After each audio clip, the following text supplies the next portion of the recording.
Hi, எல்லாருக்கும் வணக்கம். Welcome back WhatsApp Galaxy. இன்றைய கதையை பார்க்கறதுக்கு முன்னாடி நம்ம சேனலை பார்க்கலாம், சப்ஸ்கிரைப் பண்ணுங்க. அப்படியே பெல் ஐக்கானையும் கிளிக் பண்ணுங்க. வாங்க இன்றைய கதைக்கு போகலாம்.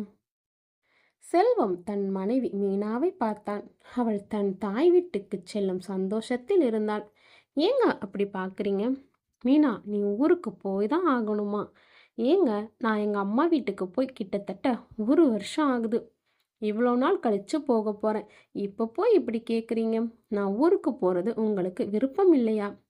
அதுக்காக இல்லை மீனா. ஏற்கனவே உங்கள் அண்ணன் நம்ம மேலே கோவத்தில் இருக்கான். இந்த நேரத்தில் உங்கள் அம்மா கூப்பிட்றாங்கன்னு நீ அங்கே போய்கிட்டு இருக்க. உங்கள் அண்ணன் கோவத்தில் ஒன்று ஏதாவது செஞ்சிட்டா? என கவலையோடு சொன்னான் செல்வம். என்னங்க, எங்கள் அண்ணன் இன்னுமா என் மேலே கோவத்தில் இருப்பாங்க? நிச்சயம் இருக்காதுங்க. எங்கள் அண்ணனுக்கு நம்ம கல்யாணத்தில் விருப்பம் இல்லை தான். ஆரம்பத்தில் நம்ம மேலே கோவமாக தான் இருந்தார். ஆனால் இப்போ அப்படி இல்லை. அடிக்கடி எங்கள் அம்மா கிட்ட என்னை பற்றி விசாரிக்கிறாராம். அண்ணன் பேச்சை கேட்காம தங்கச்சி விரும்பியவனை யாரோட விருப்பமும் இல்லாமல் அவள் இருப்பபடி கல்யாணம் பண்ணிக்கிட்டா எந்த அண்ணனுக்கு தான் கோவம் வராது? அப்படித்தான் அவரும். எங்கள் அண்ணனை பற்றி எனக்கு நல்லா தெரியுங்க. அவர் வெளியில தான் கோவக்காரராக தெரிவார். ஆனால் உள்ளுக்குள்ள அவர் தங்கம்ங்க. உன் அண்ணனை விட்டு கொடுக்க மாட்டியே நீ. சரி கிளம்பு, பஸ் வந்துடுச்சு, பார்த்து போயிட்டு வா. அடிக்கடி ஃபோன் பண்ணு. அவள் கிராமத்துக்கு செல்லும் பேருந்து வந்து நிற்க அதில் மீனாவை ஏற்றி வழி அனுப்பி விட்டான் செல்வம். பேருந்து நகர்ந்தது. செல்வத்துக்கு ஏனோ மனதில் கொஞ்சம் பயம் இருக்கத்தான் செய்தது. அத்தனை பேர் எதிர்ப்பையும் மீறி தான் காதலித்த மீனாவை திருமணம் செய்து கொண்டான் செல்வம்.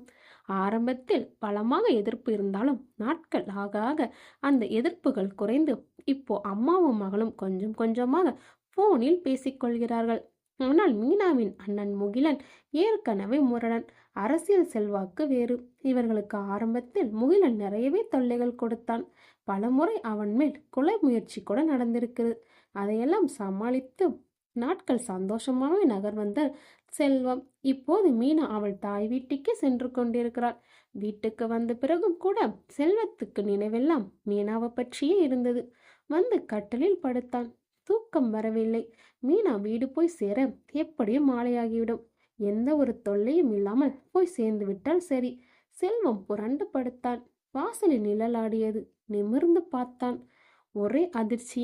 அங்கே கத்தியோடு புன்னகைத்தபடி மீனாவின் அண்ணன் முகிலன் நின்றிருந்தான். முகிலனை பார்த்ததும் திடுக்கிட்டு கட்டிலிருந்து எழுந்து உட்கார்ந்தான் செல்வம். முகிலன் அருகில் வந்தான். பக்கத்திலிருந்த நாற்காலி இழுத்து போட்டுக்கொண்டு அதில் அமர்ந்தான். என்ன செல்வம், அதிர்ச்சியா இருக்கா? என்னை இங்க நீ எதிர்பார்க்கல? ஆமா, நீ எப்படி இங்க?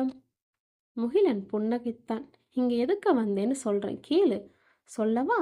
உன்னை கொல்ல வந்தேன். செல்வம் இப்போது பெரிதாய் அதிர்ந்தான். என்ன செல்வம் அப்படி பார்க்கற? உன்னை கொல்லதான் வந்தேன். பலமுறை முயற்சித்தும் நீ தப்பிச்சிட்ட. இன்னைக்கு உன்னை விட மாட்டேன். உன்னை கொன்றே தீருவேன். உன்னை கொன்னுட்டு என் தங்கச்சிக்கு வேறொரு மாப்பிள்ளைய பார்த்து கல்யாணம் பண்ணி வைக்க போறேன். செல்வத்துக்கு வியர்த்து போனது. முகிலன், முட்டாள்தனமா காரியம் பண்ணாத. இப்போ உன் தங்கச்சி முழுகாம இருக்கா. என்னை கொன்னுட்டா அதுக்கப்புறம் அவளோட வாழ்க்கைய நினைச்சு பாரு. என்ன, மீனா முழுகாம இருக்காளாம்? முகிலன் அதிர்ச்சியாவை கேட்க, ஆமா முகிலன், இப்போ அவ 3 மாசம். முகிலன் திகைத்தான். அவன் எண்ணம் எல்லாம் தவிடி பொடியாகி போனது. மீனா இப்படி முழுகாமல் இருப்பாள் என்று முகிலன் கொஞ்சம் கூட நினைத்து பார்க்கவில்லை. இவனை கொன்று அவன் நண்பனுக்கு மனமுடிக்க திட்டமிட்டிருந்தான். ஆரம்பத்திலிருந்து செல்வத்தை அவனுக்கு பிடிக்கவில்லை. வேலைக்காரனாக அவர் வீட்டுக்கு வந்தவன் அந்த வீட்டு பெண் மீனாவை எப்படியோ மடக்கி இவன் வலையில் விழ வைத்தான். எப்படியும் அந்த வீட்டில் இந்த கல்யாணத்துக்கு சம்மதிக்க மாட்டார்கள் என்று முடிவெடுத்த இருவரும் ராவோடு ராவாக வீட்டை விட்டு வந்து ஒரு கோவிலில் மாலை மாற்றி கொண்டனர். சின்னதாய் ஒரு வீடு வாடகைக்கு எடுத்து அதில் குடியிருந்து கொண்டே ஒரு பனியன் கம்பெனியில் வேலைக்கு போய் வந்து கொண்டிருந்தான் செல்வம். மாமியார் வீடு நல்ல வசதியான சொத்து சுகத்தோடு இருக்கிறது. முகிலனும் மீனாவை தவிர அந்த சொத்தை கொண்டாட யாரும் இல்லை. அந்த திட்டத்தை மனதில் வைத்துதான் மீனாவையே செல்வம் காதலித்தான். காதலித்தான் என்பதை விட காதலித்தது போல் நடித்தான் என்று சொல்ல வேண்டும். எப்படியோ திட்டப்படி காதலித்து அவளை கல்யாணமும் பண்ணி கொண்டாயிற்று. கொஞ்சம் கொஞ்சமாக மீனாவை அவள் தாயிடம் போனில் பேச வைத்தாயிற்று.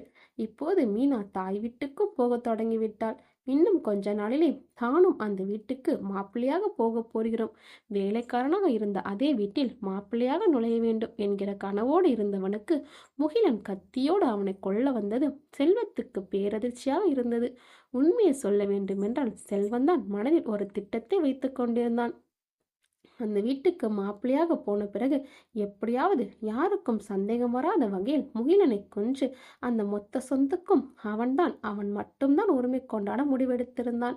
இப்போது இவனை கொள்ள முகிலனை வீடு தேடி வந்ததை வைத்து பார்க்கும்போது இவனுக்கு இன்னும் தன் மீது கோபமாகத்தான் இருக்கிறார்கள் என்பது புரிந்து போனது செல்வத்துக்கு.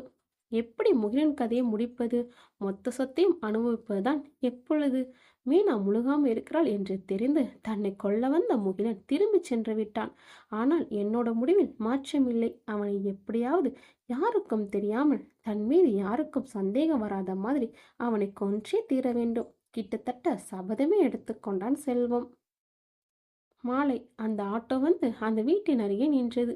அதிலிருந்து இறங்கினான் கௌரி. சுற்றிலும் பார்த்தா அது புதிதாக உருவாகி கொண்டிருக்கும் ஒரு ஏரியா. வீடுகள் அவ்வளவாக இல்லை, அங்கொன்றும் இங்கொன்றுமாக இருந்தது. அவளுக்கு வயது 22. மாநிறம், பார்க்க அழகாக கிராமத்து பெண் போல இருந்தாள். ஆட்டோவுக்கு பணத்தை கொடுத்துவிட்டு அந்த வீட்டின் கேட்டை திறந்து உள்ளே சென்றாள். இவள் வருகைக்காகவே வீட்டு வாசலில் காத்திருந்த பார்கவி புன்னகைத்து இவளை வரவேற்றவாறே இவள் கையிலிருந்த பையை வாங்கி கொண்டு வீட்டினுள் அழைத்து சென்றாள். அந்த வீடு கொஞ்சம் பெரியதாகவே இருந்தது. ஹாலில் ஒட்டினாப்புல டைனிங், 2 படிக்கறைகள் கொண்ட வீடு. ஏண்டி இவ்வளோ பெரிய வீட்டில் நீ மட்டும்தான் தனியாக இருக்கியா? ஆமாம் கௌரி, அதனால தான் துணைக்கு ஒன்றை வர சொன்னேன். நீ தான் வேலை தேடிக்கிட்டு விடுதியில் தங்கியிருக்க. இவ்வளோ பெரிய வீட்டில் நான் மட்டும்தான் தனியாக இருக்கேன். இது ஊருக்கு ஒதுக்குப்புறமான ஏரியா, வாடகையும் ரொம்ப கம்மி. இப்போ கொடுத்துக்கிட்டு இருக்க வாடகையை 2 பேரும் பகிர்ந்துக்குவோம். வீடு சூப்பராக அழகாக இருக்குது. விடுதியில் இருக்கவே சங்கடமாக இருந்துச்சு. ஒரு ரூமில் 4 பேர், பங்கர் கட்டில், கீழே ஒருத்தர் மேலே ஒருத்தர். அதுக்கே நிறைய வாடகை வாங்குறாங்க.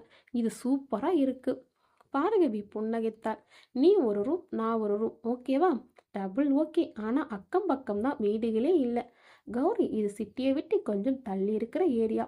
ஆரம்பத்தில் இப்படி தான் இருக்கும். இன்னும் கொஞ்ச நாளில் பாரு, வீடுங்களாம் நிறைஞ்சிருக்கும். அப்புறம் இந்த வாடகை வீடுக்கும் கிடைக்காது. நீ சொல்கிறதும் வாஸ்தவம் தாண்டி. சரி, நீ போய் குளிச்சுட்டு வா, நான் சூடாக சமைச்சு வைக்கிறேன். கௌரி குளியலறைக்கு சென்றாள். அவள் வருவதற்குள் பார்கவி சுட சுட சாதமும் முருங்கைக்காய் சாம்பரும் எண்ணெயில் பொரித்த அப்பளம் ரெடியானது. என்னடி, நீயா இவ்வளோ நல்லா சமைச்சது? சூப்பர்டி, உன்னை கட்டிக்க போகிறவன் உண்மையிலே கொடுத்து வச்சிருக்கணும். புகழ்ந்தது போதும், முதல்ல சாப்பிடு. சாப்பிட்டு முடித்ததும், கௌரி, இதுதான் ஒரு ரூம். நான் காலையில் கொஞ்சம் சீக்கிரம் ஆஃபீஸுக்கு போக வேண்டும். நான் போய் என்னோட ரூமில் படுக்கிறேன். நீயும் போய் படுத்துக்கோ. Good night. Good night. Bhargavi அவள் அறைக்கு சென்று கதவை தாளிட்டு கொண்டாள். கௌரி தன் அறைக்கு சென்று கட்டிலில் படுத்தாள். எப்போதுமே படுத்தவுடன் தூங்கிவிடும் அவள் இன்று தூக்கமே இல்லாமல் புரண்டு புரண்டு படுத்தாள். புது இடம் அவளுக்கு தூக்கம் வராமல் செய்தது. கொஞ்சம் புழுக்கமாகவே இருக்கவே ஃபேனை போட்டாள். ஆனாலும் புழுக்கம் குறையவில்லை. பக்கத்திலிருந்த ஜன்னலை பார்த்தாள். திறந்துவிட்டால் வெளிக்காற்று ஜில்லென்று வருமே என நினைத்தவள் அந்த ஜன்னலை திறந்தாள். ஜில்லென்ற காற்று முகத்தில் அடித்தது. அருமையான காற்று. அப்படியே தன் 2 கைகளை அந்த ஜன்னல் பிடித்தபடியும் அந்த காற்றை அனுபவித்தாள். காசு கொடுத்தாலும் வராத காற்று. என்ன சுகமா இயற்கை கொடுக்கிறது. நினைத்து கொண்டிருக்கும் போதுதான் வெளியே கொஞ்சம் கொஞ்சமாக அந்த இருட்டில் தெரிந்தது. அதிர்ந்தாள். வெளியே தர்மன் சிகரெட்டை பற்ற வைத்தான். 2 இழுப்பு இழுத்து விட்ட பிறகுதான் அவளை பார்த்தான். மீனா. மீனா பேருந்திலிருந்து இறங்கிக் கொண்டிருந்தாள். அவளை பார்த்ததும் திடுக்கிட்டவன் பின்பு சற்று சுதாரித்து கொண்டு மீண்டும் ஒரு முறை பார்த்து மீனாதானா என்று உறுதி செய்து கொண்டான். அவளேதான். அவள் எப்படி இவ்வளவு துணிச்சலுடன் இந்த கிராமத்துக்கு வந்து கொண்டிருக்கிறாள்? வீட்டு வேலைக்காரன் ஓடிப்போனவள் மீண்டும் இப்போதான் இங்கு வருகிறாள். அவள் தாயை பார்க்கவா? இவள் வருவது மீனாவின் அண்ணனுக்கு தெரியுமா? இவளையும் வீட்டுக்காரன் செல்வத்தையும் கொன்றுவிட வேண்டும் என்றல்லவா முகிலன் வெறியோடு சொல்லிக் கொண்டிருந்தான். இவள் இங்கு வந்திருப்பது தெரிந்தால் இவளை கொன்று விடுவானே. கொல்ல வேண்டும். இவளை கண்டந்துண்டமா கொல்ல வேண்டும். ஒருவேளை தங்கை மீது திடீர் பாசம் அவன் இவளை கொல்லாமல் விட்டால்தான். இவளை கொல்லாமல் விடப்போவதில்லை நான். எத்தனை அவமானம் இவளால்! இவளைத்தான் பெண் பார்க்க போன போதாவது தான் செல்வத்தை காதலிப்பதை ஒரு வார்த்தை சொல்லியிருக்கலாம். நிச்சய தாம்பூலமாகி திருமண தேதி முடிவான நிலையில் பத்திரிகை அடித்து அனைவருக்கும் கொடுத்த நிலையில் ராவோடு ராவாக வீட்டு வேலைக்காரன் செல்வத்துடன் ஓடி போய்விட்டான். தர்மனின் ரத்தம் கொதித்தது. கண்கள் சிவக்க அவளை பார்த்தான். தற்செயலாக அவளும் இவனை பார்த்தவள் திடுக்கிட்டு பார்வையை சட்டென்று வேறு பக்கம் திருப்பி நடையில் வேகத்தை கூட்டி நடந்தாள். தர்மன் அவள் போவதை ஆக்ரோசத்துடன் பார்த்தபடி சிகரெட்டை பிடித்தான். ஒரு வீட்டில் வீடே இருட்டாக இருந்தது. பாலமுருகன் குளியறையில் தன் உடம்பில் ஆங்காங்கே ஒட்டியிருந்த இரத்தக்கரையை தேடி தேடி கழுவினான். இருந்தாலும் சட்டையில் ஒட்டியிருந்த இரத்தக்கரை முழுவதுமாக போகவில்லை. துண்டை எடுத்து துடைத்தபடியே வெளியே வந்தான். அங்கே ரத்தம் வழிந்ததோடு அவள் சுருண்டு விழுந்து கிடந்தாள். பாலமுருகன் வந்து சோஃபாவில் அமர்ந்தான். சிகரெட்டை பற்ற வைத்தான். புகை இழுத்து விட்டபடி அவளை பார்த்தான். பல இடங்களில் இரத்த காயங்களுடன் உயிரற்றி விழுந்து கிடந்தாள். பாலமுருகன் அவளை பார்த்து கொண்டிருக்கும் சமயத்தில்தான் அந்த அசைவு தெரிந்தது. பாலமுருகன் உற்று கவனித்தான். இன்னும் அவள் உடம்பில் உயிர் நாடி துடித்துக் கொண்டிருந்தது. சட்டென்று எழுந்து அவள் மூக்கினருகே கை வைத்து பார்க்க திடுக்கிட்டான். இறந்து விட்டதாக நினைத்திருந்த அவள் உடம்பில் இன்னும் உயிர் இருந்தது. இரவு கதவு தட்டும் சத்தம் கேட்டு கதவை திறந்தாள் பார்கவி. வெளியே பதட்டத்துடன் கௌரி நின்றிருந்தாள். என்னடி, என்னாச்சு? ஏன் இவ்வளவு பதட்டமா இருக்க? ஏன் இந்த வீட்டுக்கு பின்னாடி என்னடி இருக்கு? பார்கவி புன்னகைத்தாள். ஓ அதுவா, சுடுகாடு இருக்கு. ஏன் என்னடி உனக்கு இந்த ஊர்ல வீடே கிடைக்கலையா? இப்படி சுடுகாட்டு கொட்டின மாதிரிதான் வீடு கிடைச்சதா? நான் காத்து வரலன்னு ஜன்னலை திறந்து பார்த்தா திக்குன்னு ஆயிடுச்சு. பார்த்தா சுடுகாடு. நீ இதுக்கு போய் ஏன் இவ்வளவு பயந்துக்கிற? சுடுகாடுனா பேய் இருக்கும், பூதம் இருக்கும் என்கிற மூட நம்பிக்கை நீ நம்புறியா? எனக்கு அந்த நம்பிக்கை இல்லை. பின்னாடி சுடுகாடு இருக்கு என்று தெரிஞ்சுதான் இந்த வீட்டுக்கே வந்தேன். இவ்வளோ பெரிய வீடு கம்மியான வாடகையில் எங்கே கிடைக்கும்? இந்த வீட்டுக்கு வந்து நான் 2 மாதம் ஆகுது. இதோ பாரு, நானும் ஜன்னலை திறந்து தான் வச்சிருக்கேன். ஆனால் இதுவரை ஒரு பேயோ பூதமோ கூட நான் பார்க்கல. கௌரி, இதோ பாரு, இது ஊருக்கு ஒதுக்குப்புறமான ஏரியா. இந்த சுடுகாட்டில் எப்போதாவது தான் பணத்தை எடுத்துக்கிட்டு வந்து புதைப்பாங்க. மற்றபடி பகல் நேரத்தில் நீ பார்த்தா நிறைய ஸ்கூல் பசங்க இங்கே வந்து கிரிக்கெட் விளையாடுவாங்க. நமக்கு தான் இது சுடுகாடு. அந்த பசங்களுக்கு இது ஒரு விளையாட்டு மைதானம். அப்புறம் இந்த ஊர் மக்களுக்கு இந்த சுடுகாடு தான் மெயின் ரோட்டுக்கு போகிறதுக்கு குறுக்கு வழி. இந்த சுடுகாட்டில் புகுந்து தான் நடந்து போவாங்க. பயமே வேண்டாம். நீ ஒன்றும் கவலைப்படாத. பயம் இல்லாமல் போய் படுத்துக்கோ. ஒரு நாளில் எல்லாம் பழகிடும். பார்கவி சொன்னாலும் கௌரிக்கு இன்னும் பயம் குறையவில்லை. திகிலோடு தான் அவள் அறைக்கு போனாள். போனவள் கண்களை மூடிக்கொண்டு அந்த ஜன்னலை மூடினாள். தன் பையை திறந்து திருச்செந்தூர் முருகனின் போட்டோவை தலையணைக்கு கீழே வைத்துக்கொண்டு அதே கோவிலின் திருநீரை எடுத்து நெற்றியில் பூசிக்கொண்டாள். விளக்கை அணைத்தால் பயமாக இருக்கும். விளக்கை அணைக்காமல் எரியவிட்டாள். அந்த விளக்கு வெளிச்சத்தில் அவளுக்கு தூக்கம் கூட வரவில்லை. புரண்டு புரண்டு படுத்தாள். அந்த விளக்கை அணைத்து விடலாமா என யோசித்தவள் எரிந்து கொண்டிருந்த அந்த விளக்கை அணைத்தாள். அந்த அறை இப்போது இருட்டாக இருந்தது. கண்களை திறந்து பார்க்க பயமாக இருக்கவே கண்களை இறுக மூடிக்கொண்டு இருந்தாள். விடுந்ததும் பார்கவிடம் சொல்லிவிட்டு இந்த வீட்டிலிருந்து புறப்பட்டு வேண்டும். எம்மா, எவ்வளோ பயமா இருக்கு! பார்கவி பயமில்லாம எப்படிதான் இருக்காளோ நினைக்கையிலே வியர்த்து போனது அவளுக்கு. எவ்வளவு நேரம்தான் அப்படியே படுத்திருந்தாலோ தெரியவில்லை. விடியும் நேரத்தில் தான் உறங்கவே போனாள்.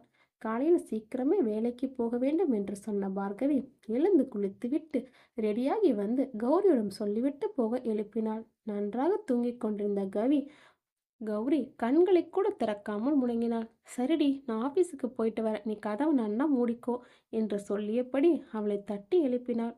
அரை தூக்கத்திலே எழுந்தவள் பார்கவி வெளியே போக கதவை மூடிவிட்டு வந்து கட்டிலில் விழுந்தாள். மீண்டும் நன்றாக உறங்கி போனாள்.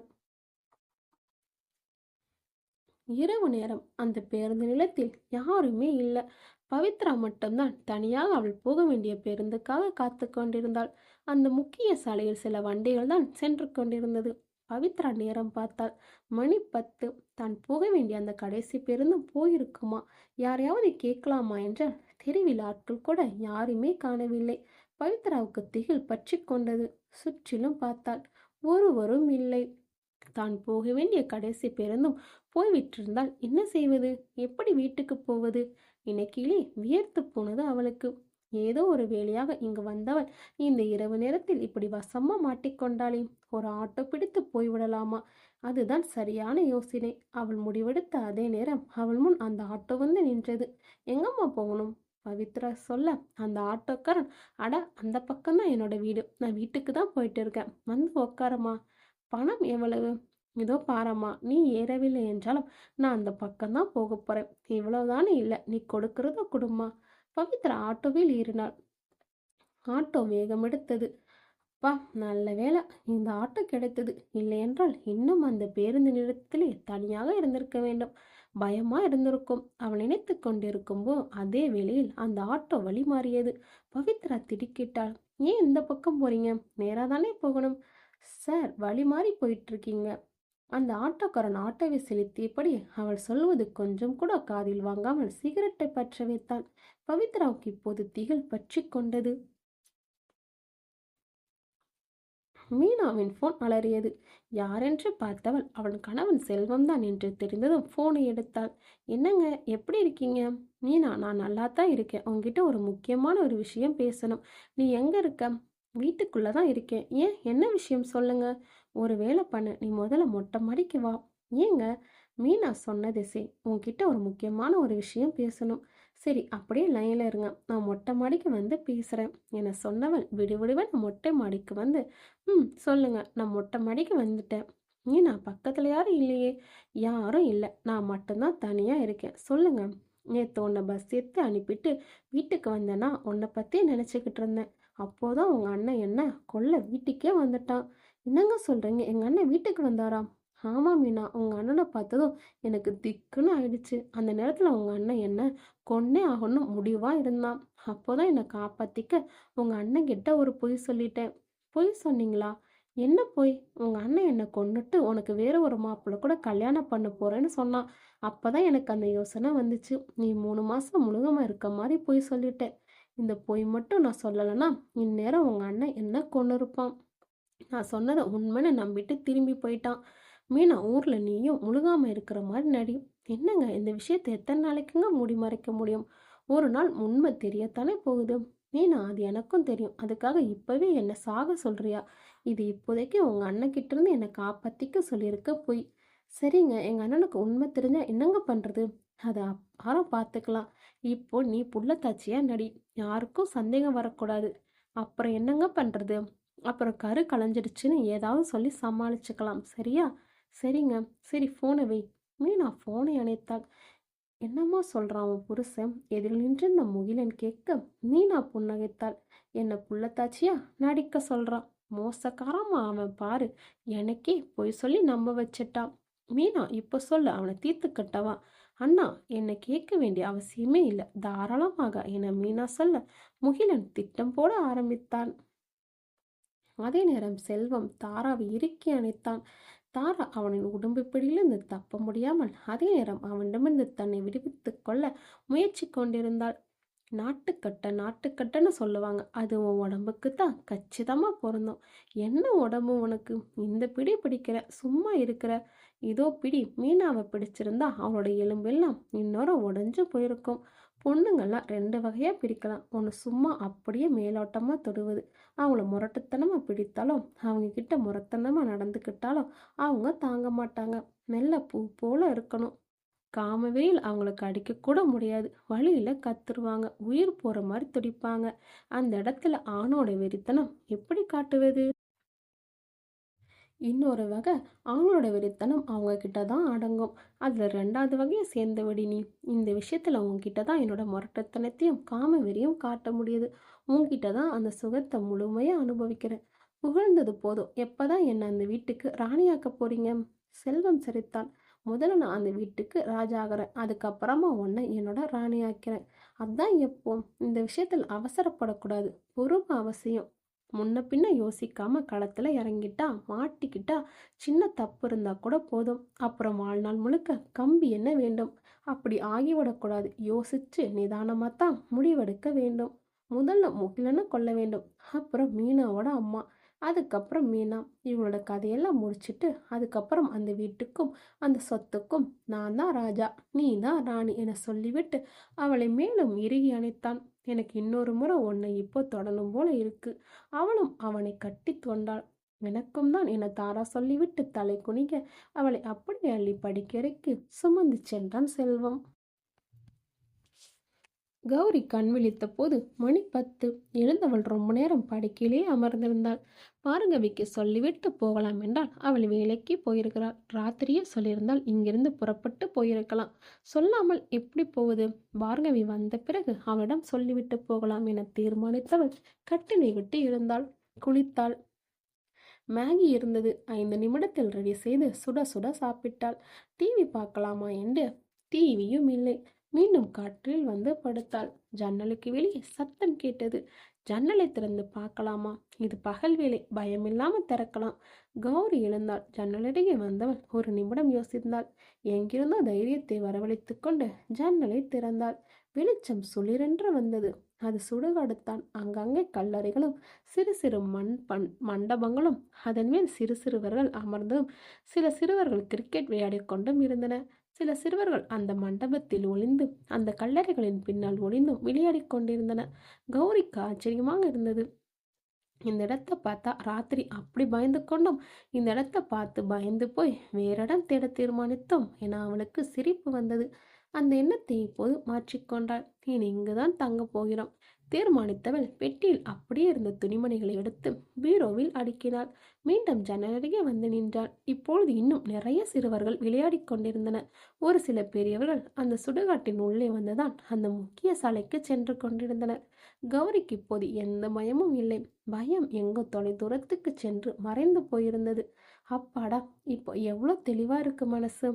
பார்கவி வருவதற்குள் ஏதாவது இரவு உணவை தயார் செய்வோமா? கௌரி சமையலறைக்கு சென்றாள். இப்போது அந்த ஜன்னல் திறந்தே இருந்தது. அந்த சிறுவர்கள் இன்னும் விளையாடி கொண்டிருந்தனர். அந்த சுடுகாட்டில் இருந்த ஒரு மண்டபத்தின் மேல் அமர்ந்திருந்த ஒரு உருவம் மட்டும் கொஞ்சம் பதட்டமாக சுற்றுமுற்றும் பார்த்தபடியே இருந்தது. தார் சாலையிலிருந்து விலகி அந்த ஆட்டோ மண் சாலையில் இறங்கியது. பவித்ரா பதறினாள். நேராக போகாம ஏன் வழி மாறி போறீங்க? அந்த ஆட்டோ ஓட்டுநர் சிகரெட்டை பற்ற வைத்து புகை இழுத்து விட்டான். ரஞ்சித் அந்த வீடியோவை திரும்ப ஆன் செய்தான். நேராக போகாம ஏன் வழி மாறி போறீங்க? அந்த ஆட்டோ ஓட்டுநர் சிகரெட்டை பற்ற வைத்து கொண்டே புகை இழுத்து விட்டபடியே திரும்ப அத்தோடு அந்த வீடியோ நின்று போனது. சண்முகம் முகம் காட்டுகிறதுக்குள் இந்த வீடியோ கட்டானது. திரும்பி பார்த்த அந்த ஆட்டோ டிரைவர் இவள் வீடியோ எடுப்பதை பார்த்து தட்டி விட்டிருக்க வேண்டும். ஆமாம், இந்த ஃபோன் எங்கே கிடைச்சது? அது ஒரு காட்டுப்பாதை சார். ஆடு மேய்க்கிற சிறுவன் தான் இதை கொண்டு வந்து ஸ்டேஷனில் கொடுத்தான். அவன் எங்க? வெளியே தான் இருக்காயா? சரி, கூப்பிடுங்க. சண்முகம் போய் அவனை அழைத்து வந்தார். காட்டில் ஆடு மேய்ப்பதால் வெளியில் காய்ந்து கருப்பாக இருந்தான். அழுக்கான கிழிந்த டவுசரும் மேலே போட்டிருந்த பனியனில் பல ஓட்டைகளோடு அழுக்கு நிறைந்து வடுவடுவாக இருந்தது. எப்படியும் குளித்து பல நாட்கள் ஆயிருக்க வேண்டும். உன் பேர் என்ன தம்பி? ஐயா, என் பேர் அன்பழகன். எல்லாரும் அன்புன்னு தான் என்னை கூப்பிடுவாங்க. சரி, இந்த ஃபோன் எங்கே கிடைச்சது? ஐயா, இன்னைக்கு வழக்கம் போல் ஆடு மேய்க்கலான்னு ஆடுகளை கூட்டிட்டு காட்டு வழியாக போயிட்டு இருந்தேன். அப்போ தான் இந்த ஃபோன் எனக்கு கிடச்சிது. பார்த்ததுமே அந்த ஃபோனை எடுத்து மறைச்சி வச்சுக்கிட்டேன். ஆனால் அந்த ஃபோன்லேருந்து நிறைய ஃபோன் வந்துட்டே இருந்தது. எப்படி ஆஃப் பண்ணுறதுனே தெரியல. என் கூட ஆடு மேய்க்கிற இன்னொரு பையன்தான் இதை போலீஸ் ஸ்டேஷனில் கொடுத்துருன்னு யோசனை சொன்னான். அதுதான் இங்கே வந்து கொடுத்தேன். சரி தம்பி, எங்கள் கூட வந்து இந்த ஃபோன் எங்கே எடுத்தியோ அந்த இடத்த கொஞ்சம் காட்டு. அந்த சிறுவன் ஆர்வத்தோடு தலையாட்ட ரஞ்சித் சண்முகத்தை பார்த்தான். ஐயா, ஜீப் ரெடியாக தான் இருக்கு, கிளம்பலாம். இருவரும் அந்த சிறுவனோட ஜீப்பை நோக்கி நடந்தனர். அந்த போலீஸ் ஜீப் தாரோட்டிலிருந்து விலகி மண் சாலையில் சென்றது. ஆரம்பத்தில் ஓரிரு வீடுகள் தென்பட்டாலும் போக போக அது இரு பக்கமும் மரங்களோடும் அந்த காடு ஆரம்பமானது. சிறு சிறு குளங்களோடு அந்த ஜீப் பயணமானது. கொஞ்ச தூர பயணத்திலே ஒரு பெரிய காடு என்பது தெரிந்தது. ஏன் சண்முகம், இந்த காட்டுக்கு எப்பயாவது வந்திருக்கீங்களா என ரஞ்சித் கேட்க, இல்லைங்கய்யா, இதுதான் முதல் முறை. இந்த சிட்டிக்கு ஒட்டினாப்புல இப்படி ஒரு காடு இருக்கிறதே இப்பதான் தெரியுது. இதனால் வரை இப்படி ஒரு காடு இங்கே இருக்கிறதே தெரியாது. ஆமா சண்முகம், நான் கூட இப்படி ஒரு காடு இங்கே இருக்கும்னு நினைச்சு கூட பார்த்ததில்ல. ரஞ்சித் சொல்லி கொண்டிருக்கும் போதே அந்த சிறுவன் இங்குதான் இங்குதான் என்றான். சண்முகம் ஜீப்பை நிறுத்தினார். ஐயா, வாங்கய்யா. அந்த சிறுவன் அழைத்து போக இருவரும் பின்தொடர்ந்தனர். அந்த சிறிய மண் சாலையிலிருந்து சற்று தள்ளி அந்த சிறுவன் ஒரு இடத்தை காண்பித்தான். அந்த இடத்தை பார்த்த ரஞ்சித், தம்பி, நீ இந்த போனை எத்தனை மணிக்கு எடுத்த? அந்த சிறுவன் கொஞ்சம் யோசித்து விட்டு, காலை 9 மணி இருக்குங்கய்யா. தம்பி, இங்கே பக்கத்தில் ஏதாவது பாலடைந்த வீடோ இல்லை கிணறோ அல்லது குகை மாதிரி ஏதாவது இடம் இருக்கா? அப்படி எதுவும் இல்லைங்கய்யா. நல்லா யோசிச்சு சொல்லுப்பா. அவனுக்கு யோசிக்க கொஞ்ச நேரம் கொடுத்துவிட்டு அவனையே பார்த்தான் ரஞ்சித். இல்லைங்கய்யா, நீங்க சொல்ற மாதிரி இங்க அப்படி ஒரு இடமும் இல்லை சொன்னது அந்த சிறுவன் உதட்டை பிதிக்கினான். சண்முகம், நீங்க எல்லா ஸ்டேஷன்லையும் யாரையாவது பொண்ணு மிஸ்ஸிங் கேஸ் பதிவாயிருக்கான்னு கொஞ்சம் விசாரிங்க. சண்முகம் போனை எடுத்து விசாரிக்க தொடங்கினார். ரஞ்சித் சுற்றிலும் நோட்டமிட்டான். சந்தேகப்பட்ட சில இடங்களில் சில புதர்களில் எட்டி பார்த்தான். அப்போதான் அங்கு ஆடு மேய்த்து கொண்டிருக்கும் மற்றொரு சிறுவன் பதட்டமாக இவர்களை நோக்கி ஓடி வந்து கொண்டிருந்தான். ரஞ்சித் அவனை புரியாமல் பார்த்து நின்றான். இங்கு அப்போதுதான் சூரியன் மறைந்து கொஞ்சம் கொஞ்சமாக இருட்டத் தொடங்கியிருந்த நேரம். காலையில் வேலைக்கு சென்று போன பார்கவி இன்னும் திரும்பவில்லை. கௌரி நேரம் பார்த்தால் மணி இப்போ 8 நெருங்கி கொண்டிருந்தது. இந்நேரம் வரைக்குமா வேலையில் இருப்பான்? 6 மணிக்கெல்லாம் வந்து விடுவதா சொன்னாள். இன்னும் ஆளையே காணோம். கௌரிக்கு பதட்டம் அதிகமானது. 2-3 முறை ஃபோன் பண்ணி பார்த்தாயிற்று. ஃபோன் சுவிட்ச் ஆஃப் என்றே வருகிறது. கதவை திறந்து வாசலில் நின்று அந்த சாலையிலே நீண்ட நேரம் பார்த்தாள். எங்கே போயிருப்பான்? ஏன் போனை சுவிட்ச் ஆஃப் செய்ய வேண்டும்? லேட் ஆகிறது என்றால் காலையிலே சொல்லிவிட்டு போயிருக்கலாமே. இப்படி காத்திருக்க வேண்டிய அவசியம் இருந்திருக்காதல்லவா? என்ன ஆச்சோ ஏதோ ஆச்சோ என்று தவிக்கிற தவிப்பும் இல்லாமல் இருக்கலாம் அல்லவா? நேரம் சென்று கொண்டிருக்க அக்கம் பக்கம் இருந்த ஓரிரு வீடுகளின் விளக்குகள் கூட ஒவ்வொன்றாக சீரியல் முடிந்து அணைத்து கொண்டிருந்தன. கௌரி இப்போது நேரம் பார்த்தாள். மணி 10. திரவிளக்குகள் ஒன்று கூட இல்லை. இனியும் வெளியே காத்திருக்க பிடிக்காமல் உள்ளே வந்து கதவை தாளிட்டாள். அந்த நேரத்தில் தான் கரண்ட் கட் ஆக வேண்டுமா? திக்கென்றானது அவளுக்கு. வீடு முழுக்க ஒரே இருட்டு. இவ்வளவு நேரம் அமைதியாகவும் தைரியமாக இருந்த அவளுக்குள் இப்பொழுது பயம் பற்றி கொண்டது. எந்த இடத்தில் என்ன இருக்கு என்று கூட தெரியவில்லை. போனை எங்கே வைத்தோம்? படுக்கை அறையில், கட்டிலின் மீது. அறை எங்கே இருக்கு என்று கூட தெரியாத அளவுக்கு இருட்டு. கௌரி இப்போது அமைதியாக அந்த இருட்டை சில நொடிகள் பார்த்தாள். இப்பொழுது ஒவ்வொரு பொருளும் கண்களுக்கு கொஞ்சம் கொஞ்சமாக தெரிய ஆரம்பித்தது. அவள் அறை இருந்த இடம் இப்பொழுது தெளிவாக தெரிய மெல்ல அவள் அறையை நோக்கி நடந்தாள். ஏனோ அந்த அறைக்கு போகவே இப்பொழுது அவளுக்கு பயமாக இருந்தது. அமைதி, அமைதி. மெல்ல அடி மீது அடியெடுத்து வைத்து நகர்ந்து கொண்டிருந்தாள். அந்த நேரத்தில் தான் அப்படி ஒரு எண்ணம் வர வேண்டுமா? பேயோ பூதமோ அவளை பின்தொடர்ந்து வருவது போல். ஏன் இப்படி தேவையில்லாமல் அந்த மாதிரியான எண்ணங்கள் இந்த மாதிரியான நேரங்கள் வருகிறது? அவளுடைய ரத்தம் ஜூ என்று உச்சந்தலையே தொட்டது.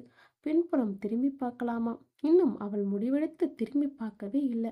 அதற்குள் மனக்கண்ணில் அந்த உருவத்தின் மொத்த வடிவம் கண்களுக்கு தெரிய ஆரம்பித்தது.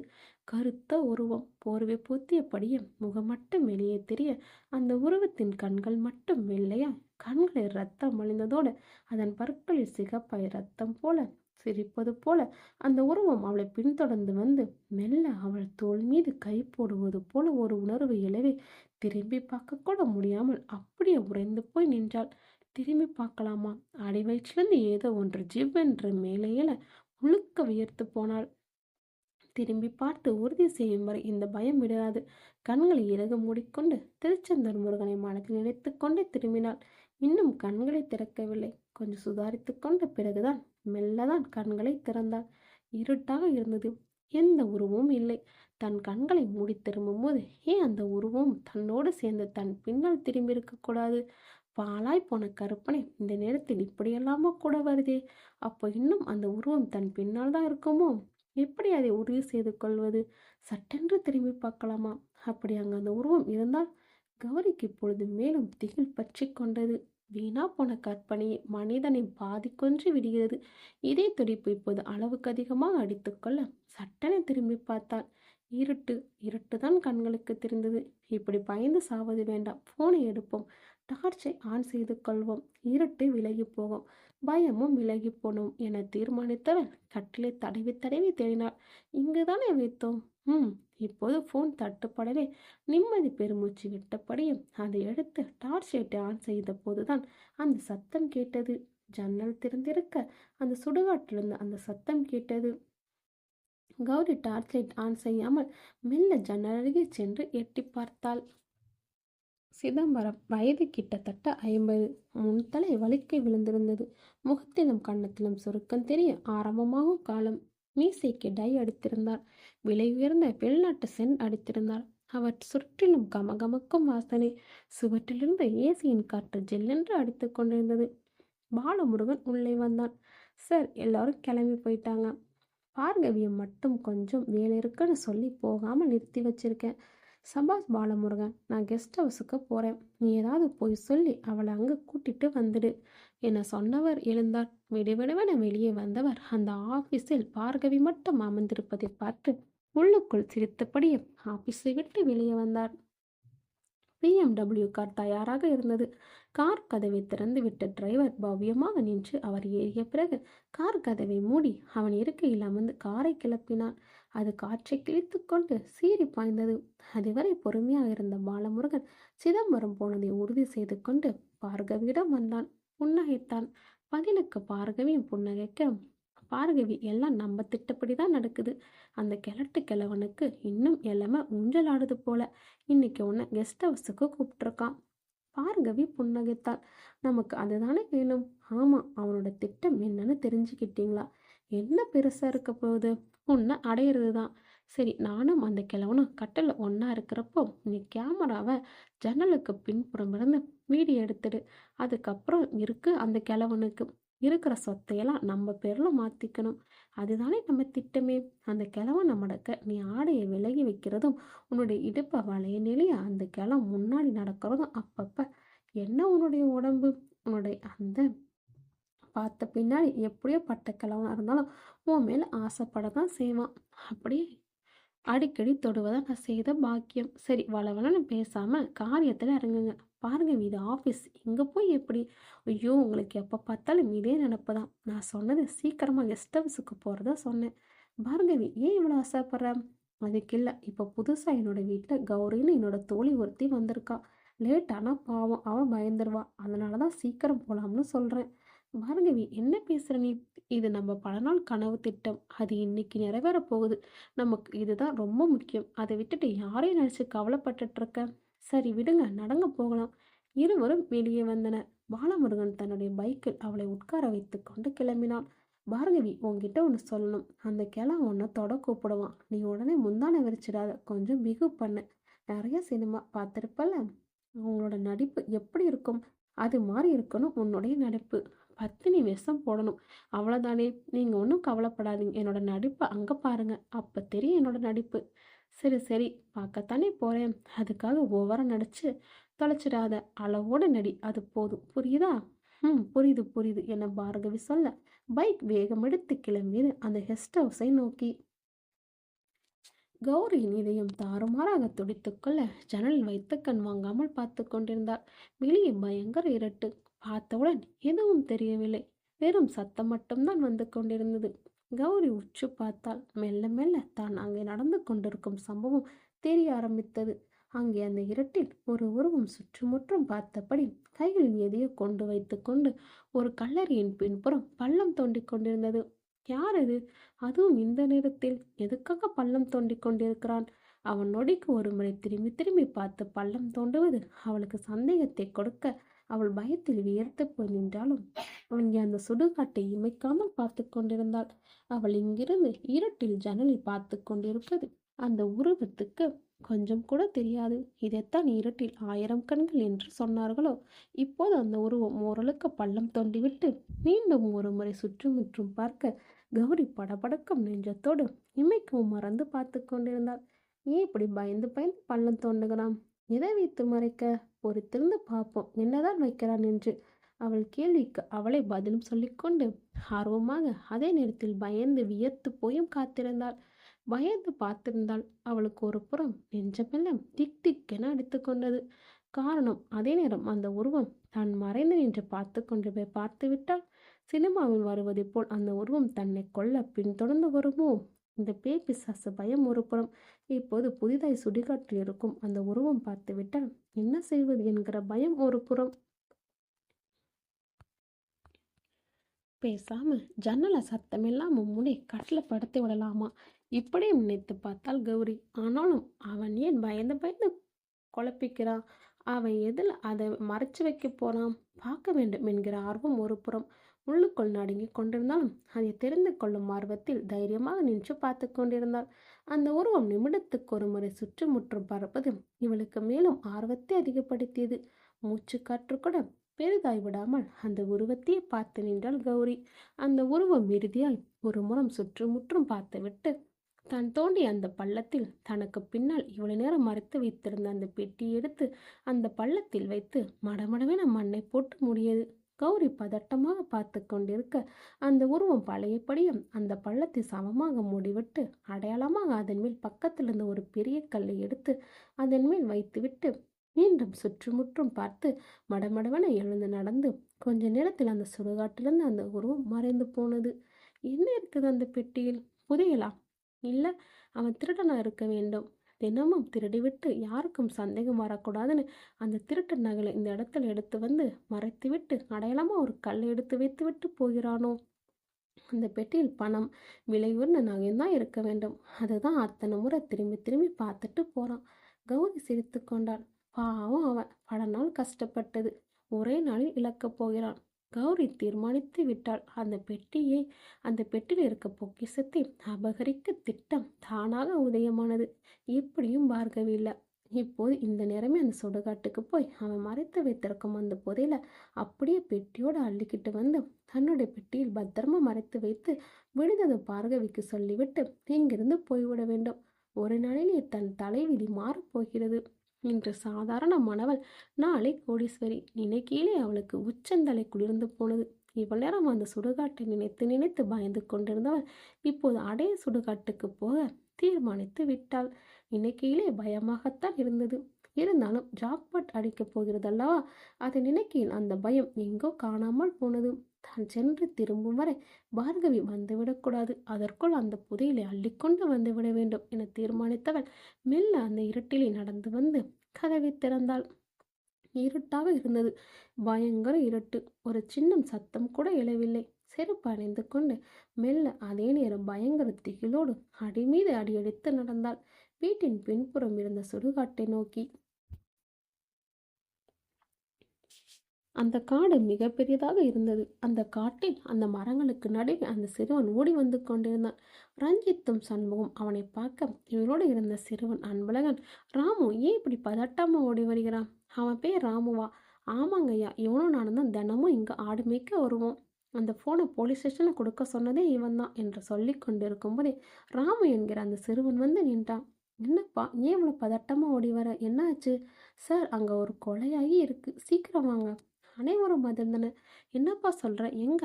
வாங்க சார், காட்டுறேன். ராமு சொல்லிவிட்டு அவர்களை அழைத்து போனான். ஐயா, அந்த பவித்ரா தான் கொல்லப்பட்டு இருக்க வேண்டும். பாவம், இந்த காட்டில் வந்து கொண்டு இருக்காங்க போல. ரஞ்சித் வேக வேகமாக நடந்தான். உச்சி வெயில் சுளிரென்று அடித்து கொண்டிருந்தது. பள்ளம் மேடாக இருந்த அந்த காட்டில் அந்த சிறுவர்கள் இருவரும் லாபமாக இறங்கி நடந்தனர். ரஞ்சித்துக்கும் சண்முகத்துக்கும் தான் கொஞ்சம் சிரமமாக இருந்தது. இவ்வளவு நேரம் சுளிரென்று அடித்து கொண்டிருந்த அந்த வெயில் இப்போது மொத்தமாக காணாமல் போயிருந்தது. அந்த அளவுக்கு அந்த இடத்தில் மரங்கள் நிறைந்திருந்தது. என்னங்கய்யா, திடீர்னு இருட்டான மாதிரி ஒரு பிரம்ம, வெளியில வெயில் உள்ள வராத அளவுக்கு மரங்கள். ஆமா சண்முகம், இந்த இடத்தில் மட்டும் பாருங்க எவ்வளோ மரங்க. ஆமாங்கய்யா, அது போதாதுன்னு புதர் பாருங்க. தப்பு தண்டா செய்யறதுக்கு நல்ல வசதியா இருக்கும். சண்முகம் சொல்லி கொண்டிருக்கும் போதே அந்த சிறுவன் ராமு கை காட்டினான். அங்கே அந்த பள்ளத்தில் இருவரும் மெல்ல எட்டி பார்த்தனர். அதிர்ந்தன. அந்த பள்ளத்தில் ரஞ்சித் சண்முகத்தை பார்க்க சண்முகம் பேரதிர்ச்சியாக்கி ஆளாகியிருந்தார். அந்த கெஸ்ட் ஹவுஸ் ஊருக்கு ஒதுக்குப்புறமாக இருந்தது. சிதம்பரம் முன் எச்சரிக்கையாக கார் டிரைவரையும் வாட்ச்மேனையும் திட்டமிட்டு வீட்டுக்கு அனுப்பி விட்டிருந்தார். கேட் திறந்தே இருந்தது. வண்டியை உள்ளே நிறுத்திவிட்டு பாலமுருகன் கேட்டை மூடினான். அந்த கெஸ்ட் ஹவுஸின் மதில் சுவர் முதல் 10 அடி உயரத்தில் இருந்தது. யாரையும் எட்டி பார்க்கவோ இல்லை கயிறு கட்டி உள்ள வரவோ முடியாது. வண்டியின் சத்தம் கேட்டு கதவு திறந்தார் சிதம்பரம். இப்போது அவர் மொத்தமாக ஆளே மாறி போயிருந்தார். ஆபீஸில் கோட்டும் சுட்டுமாக இருந்தவர் இப்போது நைட் கோட்டில் இருந்தார். பார்கவி அசடு வழிய வரவேற்றார். வெளியவே நின்ற பாலமுருகனை உள்ளே வரச் சொன்னார். அவன் புரியாமல் உள்ளே செல்ல கதவை தாளிட்டார். அந்த கெஸ்ட் ஹவுஸ் மிக பெரியதாக கிட்டத்தட்ட பங்களாவை போலிருந்தது. பார்கவி பாலமுருகனும் பிரமித்து போய் அந்த வீட்டையே பார்த்தபடி இருந்தனர். சிதம்பரம் பிரிட்ஜை திறந்து அவர்களுக்கு குடிக்க கூல்ட்ரிங்க்ஸ் கொண்டு வந்து கொடுத்தார்.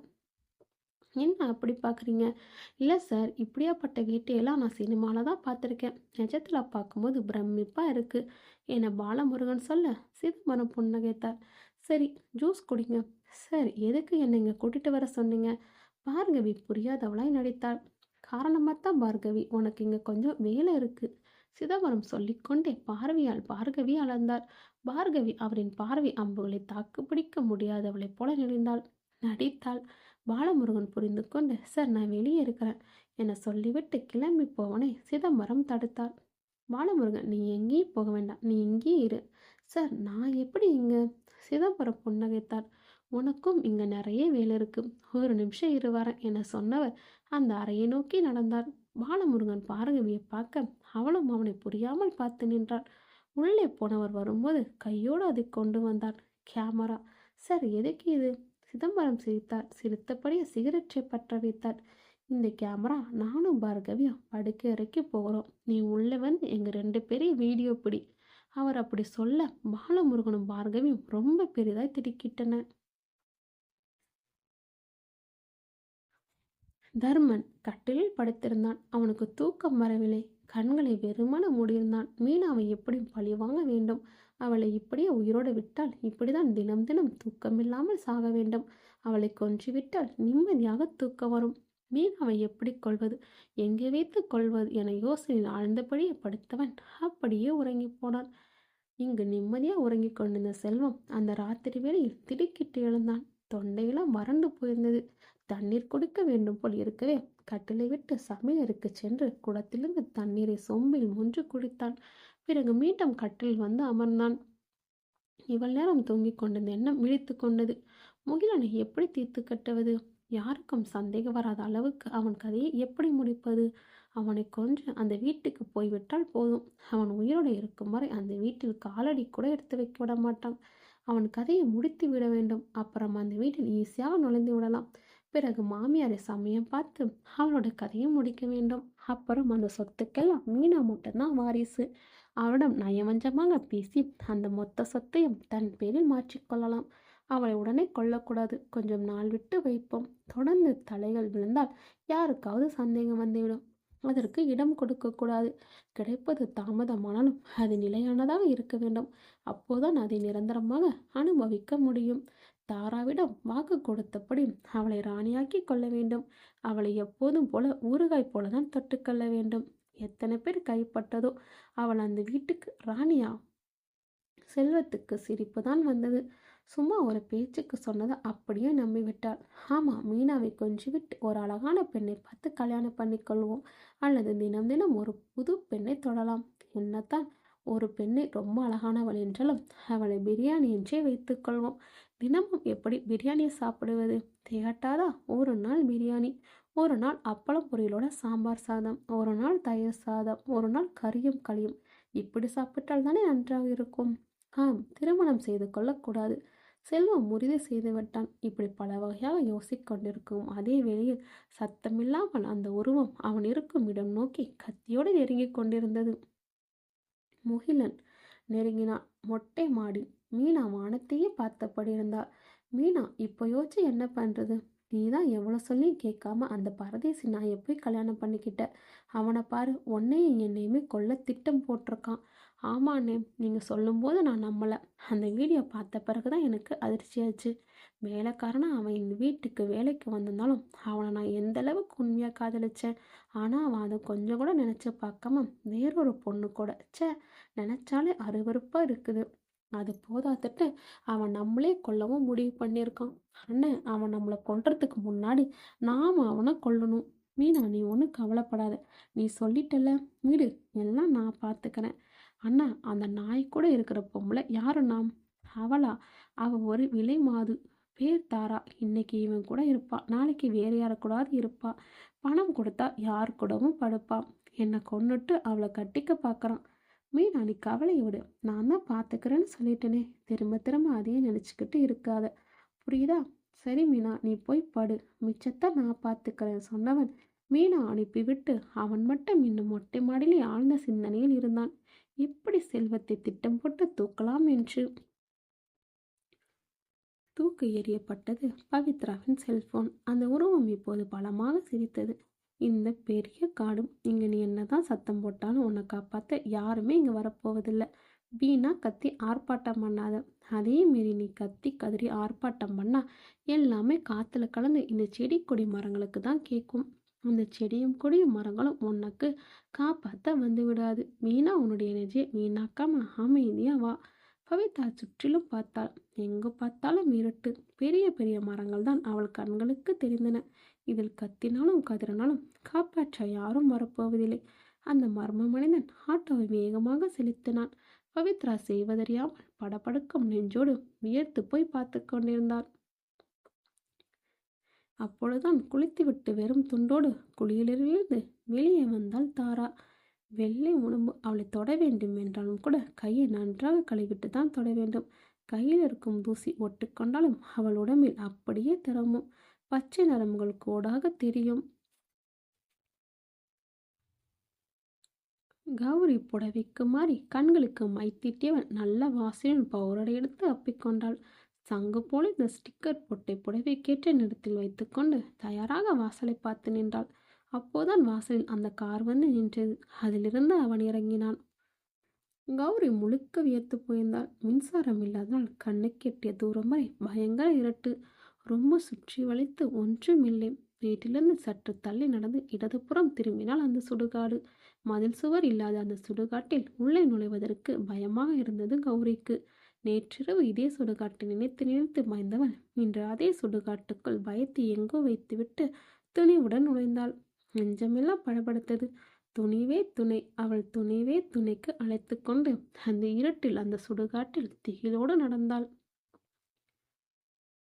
பாலமுருகன் குனிந்து இரத்த வெள்ளத்தில் விழுந்து கிடந்தவனின் முக்கருகே கை வைத்து பார்த்தவன் அறிந்தான். அவள் இறந்திருப்பாள் என்று நினைத்திருந்த பாலமுருகனுக்கு பேரதிர்ச்சியாக இருந்தது. அவள் இன்னும் உயிரோடு இருந்தாள். அவளை குத்தி போட்ட கத்தி தூர கடந்தது. அதை எதிர்த்து வந்தான். அந்த கத்தியில் ஒட்டியிருந்த இரத்தத்தின் பிசுபிசுப்பு இன்னும் குறையவில்லை. அவள் கண்கள் திறந்து அவனை பார்த்தாள். கையெடுத்து கும்பிட்டான். பாலமுருகன் கண்டு கொள்ளவே இல்லை. கத்தியோடு அவளை நெருங்கினான். சிதம்பரம் புன்னகைத்தார். என்ன 2 பேரும் அப்படி பார்க்குறீங்க? அதிர்ச்சியா இருக்கா? இதில் அதிர்ச்சி ஆகிறதுக்கு என்ன இருக்கு? பார்கவி, உன் மேலே எனக்கு ரொம்ப நாளாக ஒரு கண்ணு. நீ உன் ஆஃபீஸில் வேலை பார்த்தாலும் உன்னை நான் எப்போதும் அடைகிறதுக்கு நேரம் பார்த்து காத்துட்டு இருந்தேன். அந்த பிரம்மதேவன் உன்னை படைக்கும்போது நல்ல மூளை இருந்திருக்க வேண்டும். இப்படி தாராளமாக வாரி வழங்கியிருக்கான் என சொல்லிவிட்டு பார்கவியை பார்த்தார். சார், என்ன சார் இப்படியெல்லாம் பேசுகிறீங்க? தயவு செஞ்சு என்னை விட்டுடுங்க, நான் வீட்டுக்கு போகணும் என நடித்தாள். பார்கவி, அவசரப்படாத. உன்னை ஒன்றும் பண்ண மாட்டேன். வயதான என்னால் பெருசாக ஒன்றும் செஞ்சிட முடியாது. வீட்டில் அழகான மனைவி இருக்கா, வயசுக்கு வந்த பொண்ணு இருக்கு. ஆனாலும் உன் மேலே சபலம். உன்னை ஒரு முறையாவது அடைய வேண்டும்னு பல நாளாக மனசு தவிச்சது. இந்த வயசில் இதையெல்லாம் தேவையான நீ கேட்கலாம். இந்த வயசில் இதெல்லாம் கேட்குது. வயசாக இருக்கும்போது பணம் பணம்னு அது பின்னாலேயே சுற்றிட்டு இருந்தேன். இப்போ எல்லாம் இருக்கும். ஆனால் அனுபவிக்க வயசில்லை. வெறி இருக்கு, உடம்புல தெம்பில்லை. பார்கவி, உன்னை இழந்தாதான் ஒன்றை அடைய முடியும். நான் சுகத்தை இழந்தேன், பணத்தை அடைஞ்சேன். இப்போ இழந்த சுகத்தை எல்லாவற்றையும் அடைய அனுபவிக்க துடிக்குது. நீ கேட்குற பணம் தரேன். வந்து என்னை இன்பலோகத்தில் ஆழ்த்திடு. சார், நீங்கள் என்ன தப்பாக நினச்சிட்ருக்கீங்க. நான் அந்த மாதிரி பொண்ணு இல்லை. பார்கவி, யாருமே அந்த மாதிரி பொண்ணுங்க இல்லை. அவர்கள் உருவாக்கப்படுறாங்க. இப்படிப்பட்ட உடம்பு எல்லாருக்கும் அமைந்துடாது.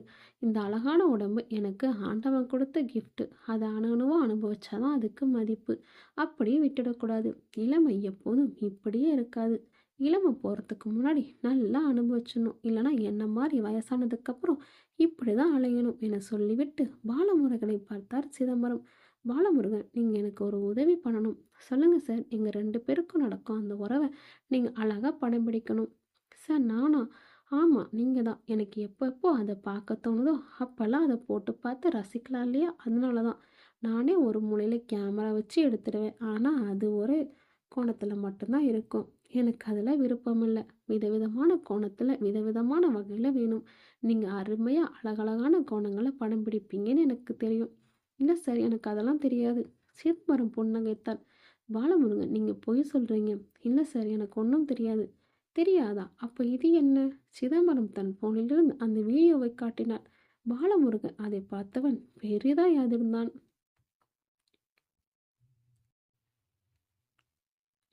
அந்த காட்டில் அந்த சிறுவன் கை காட்டிய இடத்தில் ரஞ்சித்தும் சண்முகம் பார்த்து பெரிதாய் அதிர்ந்தன. அந்த சிறுவன் காட்டிய அந்த இடம் இவர்கள் நின்றிருந்த இடத்திலிருந்து கொஞ்சம் பள்ளமாக இருந்தது. சண்முகம் பார்த்து பேரதிர்ச்சியானவர். அவர் நினைத்து பார்த்ததே வேறு. பவித்ராதான் பிணமாயிருப்பாள் என்று நினைத்திருந்தார். ஆனால் அங்கே ஓர் ஆணின் பிணம். இது சற்றும் எதிர்பார்க்கவில்லை இருவரும். என்ன சண்முகம், பவித்ரா தான் பிணமா இருப்பான்னு நினச்சிட்டு இருந்தா இங்கே ஒரு ஆணோட பிணம் இருக்கு. அதாங்கய்யா எனக்கும் புரியல. அப்போ நம்ம தேடிக்கிட்டு இருக்க பவித்ரா எங்க? அவளோட நிலைமை என்ன ஆச்சு? சரி வாங்க கிட்ட போய் பார்ப்போம். அனைவரும் அந்த உடல் கிடந்த இடத்தை நோக்கி நடந்தனர். அந்த பள்ளத்தில் இறங்கவே சிரமமாக இருந்தது. சண்முகம் கொலையை வேற எங்கேயோ செஞ்சுட்டு பிணத்தை இங்கே கொண்டு வந்து போட்டிருக்காங்க போல. நானும் அப்படிதாயங்க சந்தேகப்படுறேன். அந்த பள்ளத்தில் இறங்கி அந்த பிணம் இறந்த இடத்தை நோக்கி சென்றன. அது ஒரு ஆணின் பிணம் குப்புற விழுந்து கிடந்தது. ரஞ்சித் சண்முகத்தை பார்த்தான். அதை புரிந்து கொண்ட சண்முகம் தன் கைகளுக்கு உரையை மாட்டிக்கொண்டு அந்த பிணத்தை அருகே மெல்ல நடந்தார். சிறுவர்கள் இருவரும் இமைக்காமல் பார்த்திருந்தனர். அருகில் சென்ற சண்முகம் அந்த பிணத்தை திருப்பி குனிந்தார். சிறுவர்களின் இதய துடிப்பு அதிகமாக துடித்துக்கொள்ள ரஞ்சித் ஆர்வமாக பார்த்து கொண்டிருந்தவன் யாரோ தங்களை மறைந்திருந்து பார்ப்பது போல ஒரு உணர்வு ஏற்பட எப்போதும் மறைத்து வைத்திருக்கும் துப்பாக்கியை தொட்டு பார்த்து கொண்டான். எந்நேரமும் அதை உபயோகிக்க வேண்டியதாக இருக்கும். ரஞ்சித் சுற்றிலும் பார்வையை செலுத்தினான். அடர்ந்த காடு, சுற்றிலும் மரங்கள். கண்களுக்கு யாரும் தென்படவில்லை. இருந்தாலும் அவன் உள் மனது எச்சரித்தது. சண்முகம் அந்த உடலை திருப்பினார். முகம் அதிகளவில் சேதமடைந்திருந்தது. அவன் தூங்கும் போதோ அல்லது அவனை வேறு விதமாக கொன்றுவிட்டோ அந்த முகத்தின் மேலே பெரிய கல்லை கொண்டு போற்றிருக்க வேண்டும். உடலில் வேறெங்கும் காயங்கள் இல்லை. ரஞ்சித் அந்த உடல் இருந்த இடத்தினருகே சென்றான். அந்த முகங்களை உற்று பார்த்தான். அந்த இடத்தை சுற்றி பார்வையில் தொலாவினான். தடயங்கள் ஏதாவது கிடைக்குமா என்று. சண்முகம், இந்த சட்ட பெண்ணை தொலாவி பாருங்க. முகவரியோ அல்லது அவனை பற்றி ஏதாவது தகவல் கிடைக்கலாம். சண்முகம் சட்டை பையிலும் பேண்ட் பையிலும் கையை விட்டு துளாவி அதை வெளியே எடுத்தான். மின்சாரம் இல்லாமல் கண்ணு கேட்டிய தூரம் வரை இருட்டு. கௌரி அந்த சுடுகாட்டுக்குள் காலடி வைத்து வைக்கும் போதே உடம்பில் ஜும்மென்றது. அந்த சுடுகாடு சற்று பெரியதாக இருந்தது. அந்த உருவம் தோண்டிய இடம் நெருங்க கொஞ்சம் தூரம் நடக்கத்தான் வேண்டியிருந்தது. அவள் மெல்ல நடந்தாலும் ஒவ்வொரு கல்லறையும் கடக்கும்போது அந்த கல்லறையின் மேல் கருப்பாக ஒரு உருவம் அமர்ந்திருப்பது போல் ஒரு கற்பனை. இது அவள் கற்பனை தான். ஏன் தான் இப்படியெல்லாம் இந்த நேரத்தில் கற்பனை வந்து பயமுற்றுதோ. அந்த சின்ன சின்ன கல்லறைகளை கடந்து வந்து விட்டாள். இப்போது ஒரு மண்டபம் தெரிய கூடவே ஒரு சத்தமும் கேட்டது. கௌரி திடுக்கிட்டாள். என்ன சத்தம் அது?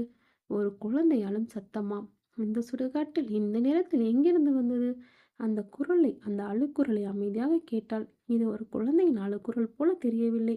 யாரோ ஒரு பெண் அழுகிறாள். எங்கிருக்கிறாள்? எங்கிருந்து அந்த அழுகுரல் கேட்கிறது? கௌரவி நின்றாள்.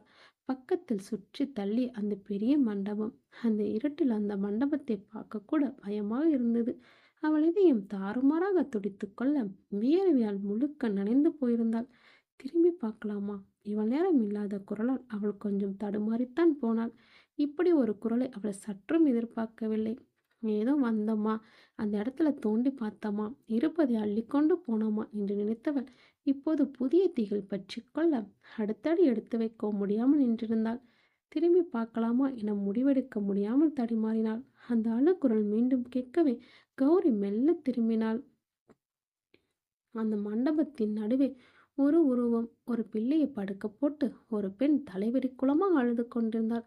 கௌரி உச்சி பார்த்தாள். காண்பது நிஜமா? ஒரு பிள்ளையை படுக்க போட்டு அழுது கொண்டிருப்பது பேயா அல்லது உண்மையான பெண்ணா? சில கதைகளில் வருவது போல அவள் பிள்ளை சிறுவதிலே இறந்திருக்க வேண்டும்.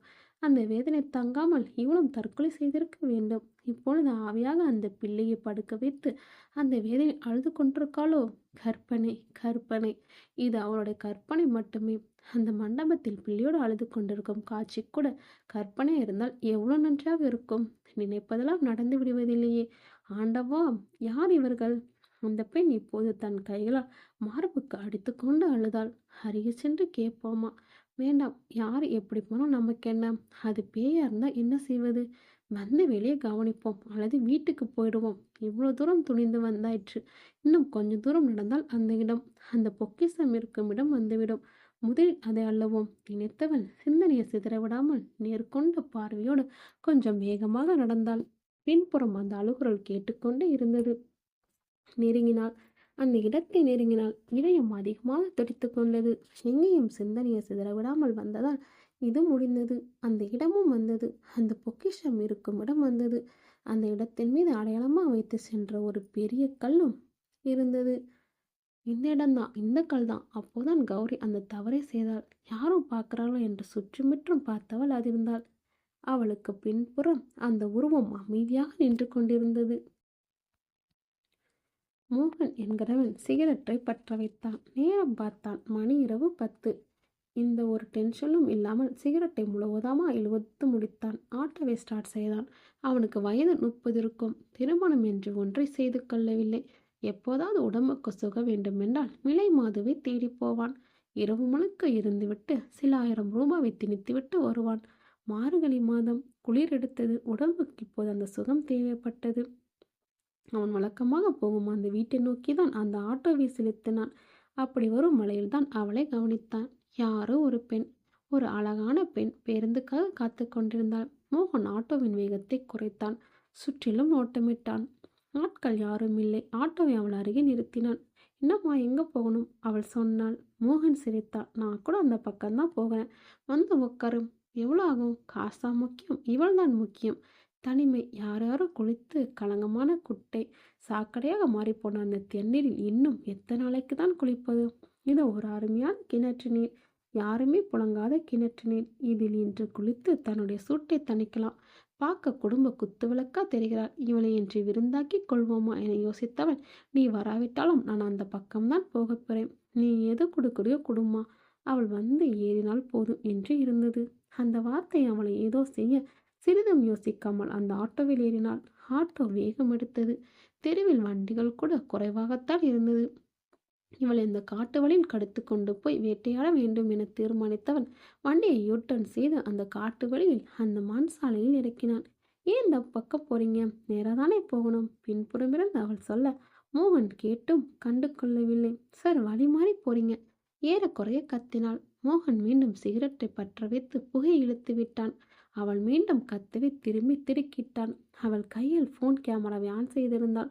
மோகன் சற்றும் யோசிக்கவில்லை. சட்டென்று அதை தட்டிவிட்டான். அந்த போன் அந்த இருட்டில் எங்கேயோ போய் தூர விழுந்தது. அந்த ஆட்டோ அந்த இருட்டை கிழித்து கொண்டு அந்த பள்ளமேடான சாலையில் சிறு சிறு குளங்களோடு சென்று கொண்டிருந்தது. மாதவியின் டிக்டாக் வீடியோவை பார்த்து கொண்டிருந்தான் பாலமுருகன். ஒரு கிளுகிளுப்பான பாடலுக்கு அவளின் நடனமும் அவள் அணிந்திருந்த உடையும் பாலமுருகனை என்னவோ செய்தது. அவளின் மொத்த டிக்டாக் வீடியோவை ஒன்றை விடாமல் தொடர்ந்து பார்ப்பவன் அவளின் யூடியூப் சேனலை ஃபாலோ செய்து பெல் பட்டனையும் ஆன் செய்து வைத்திருந்தான். அவளின் எந்த வீடியோ வெளியானாலும் அவன் ஃபோனில் நோட்டிஃபிகேஷன் தெரிந்து உடனே அந்த வீடியோவை பார்த்து அவளுக்கு கமெண்ட்டும் பண்ணிவிடுவான்.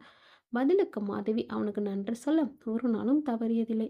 அப்படியான பழக்கம் நாளடைவில் இருவர் ஃபோன் நம்பர் பரிமாறிக்கொண்டது. ஒரு நாள் ஒரு ஹோட்டலில் இருவரும் சந்திக்க முடிவானது. அவளை பார்க்க இரவு முழுக்க அவன் தூங்கவே இல்லை.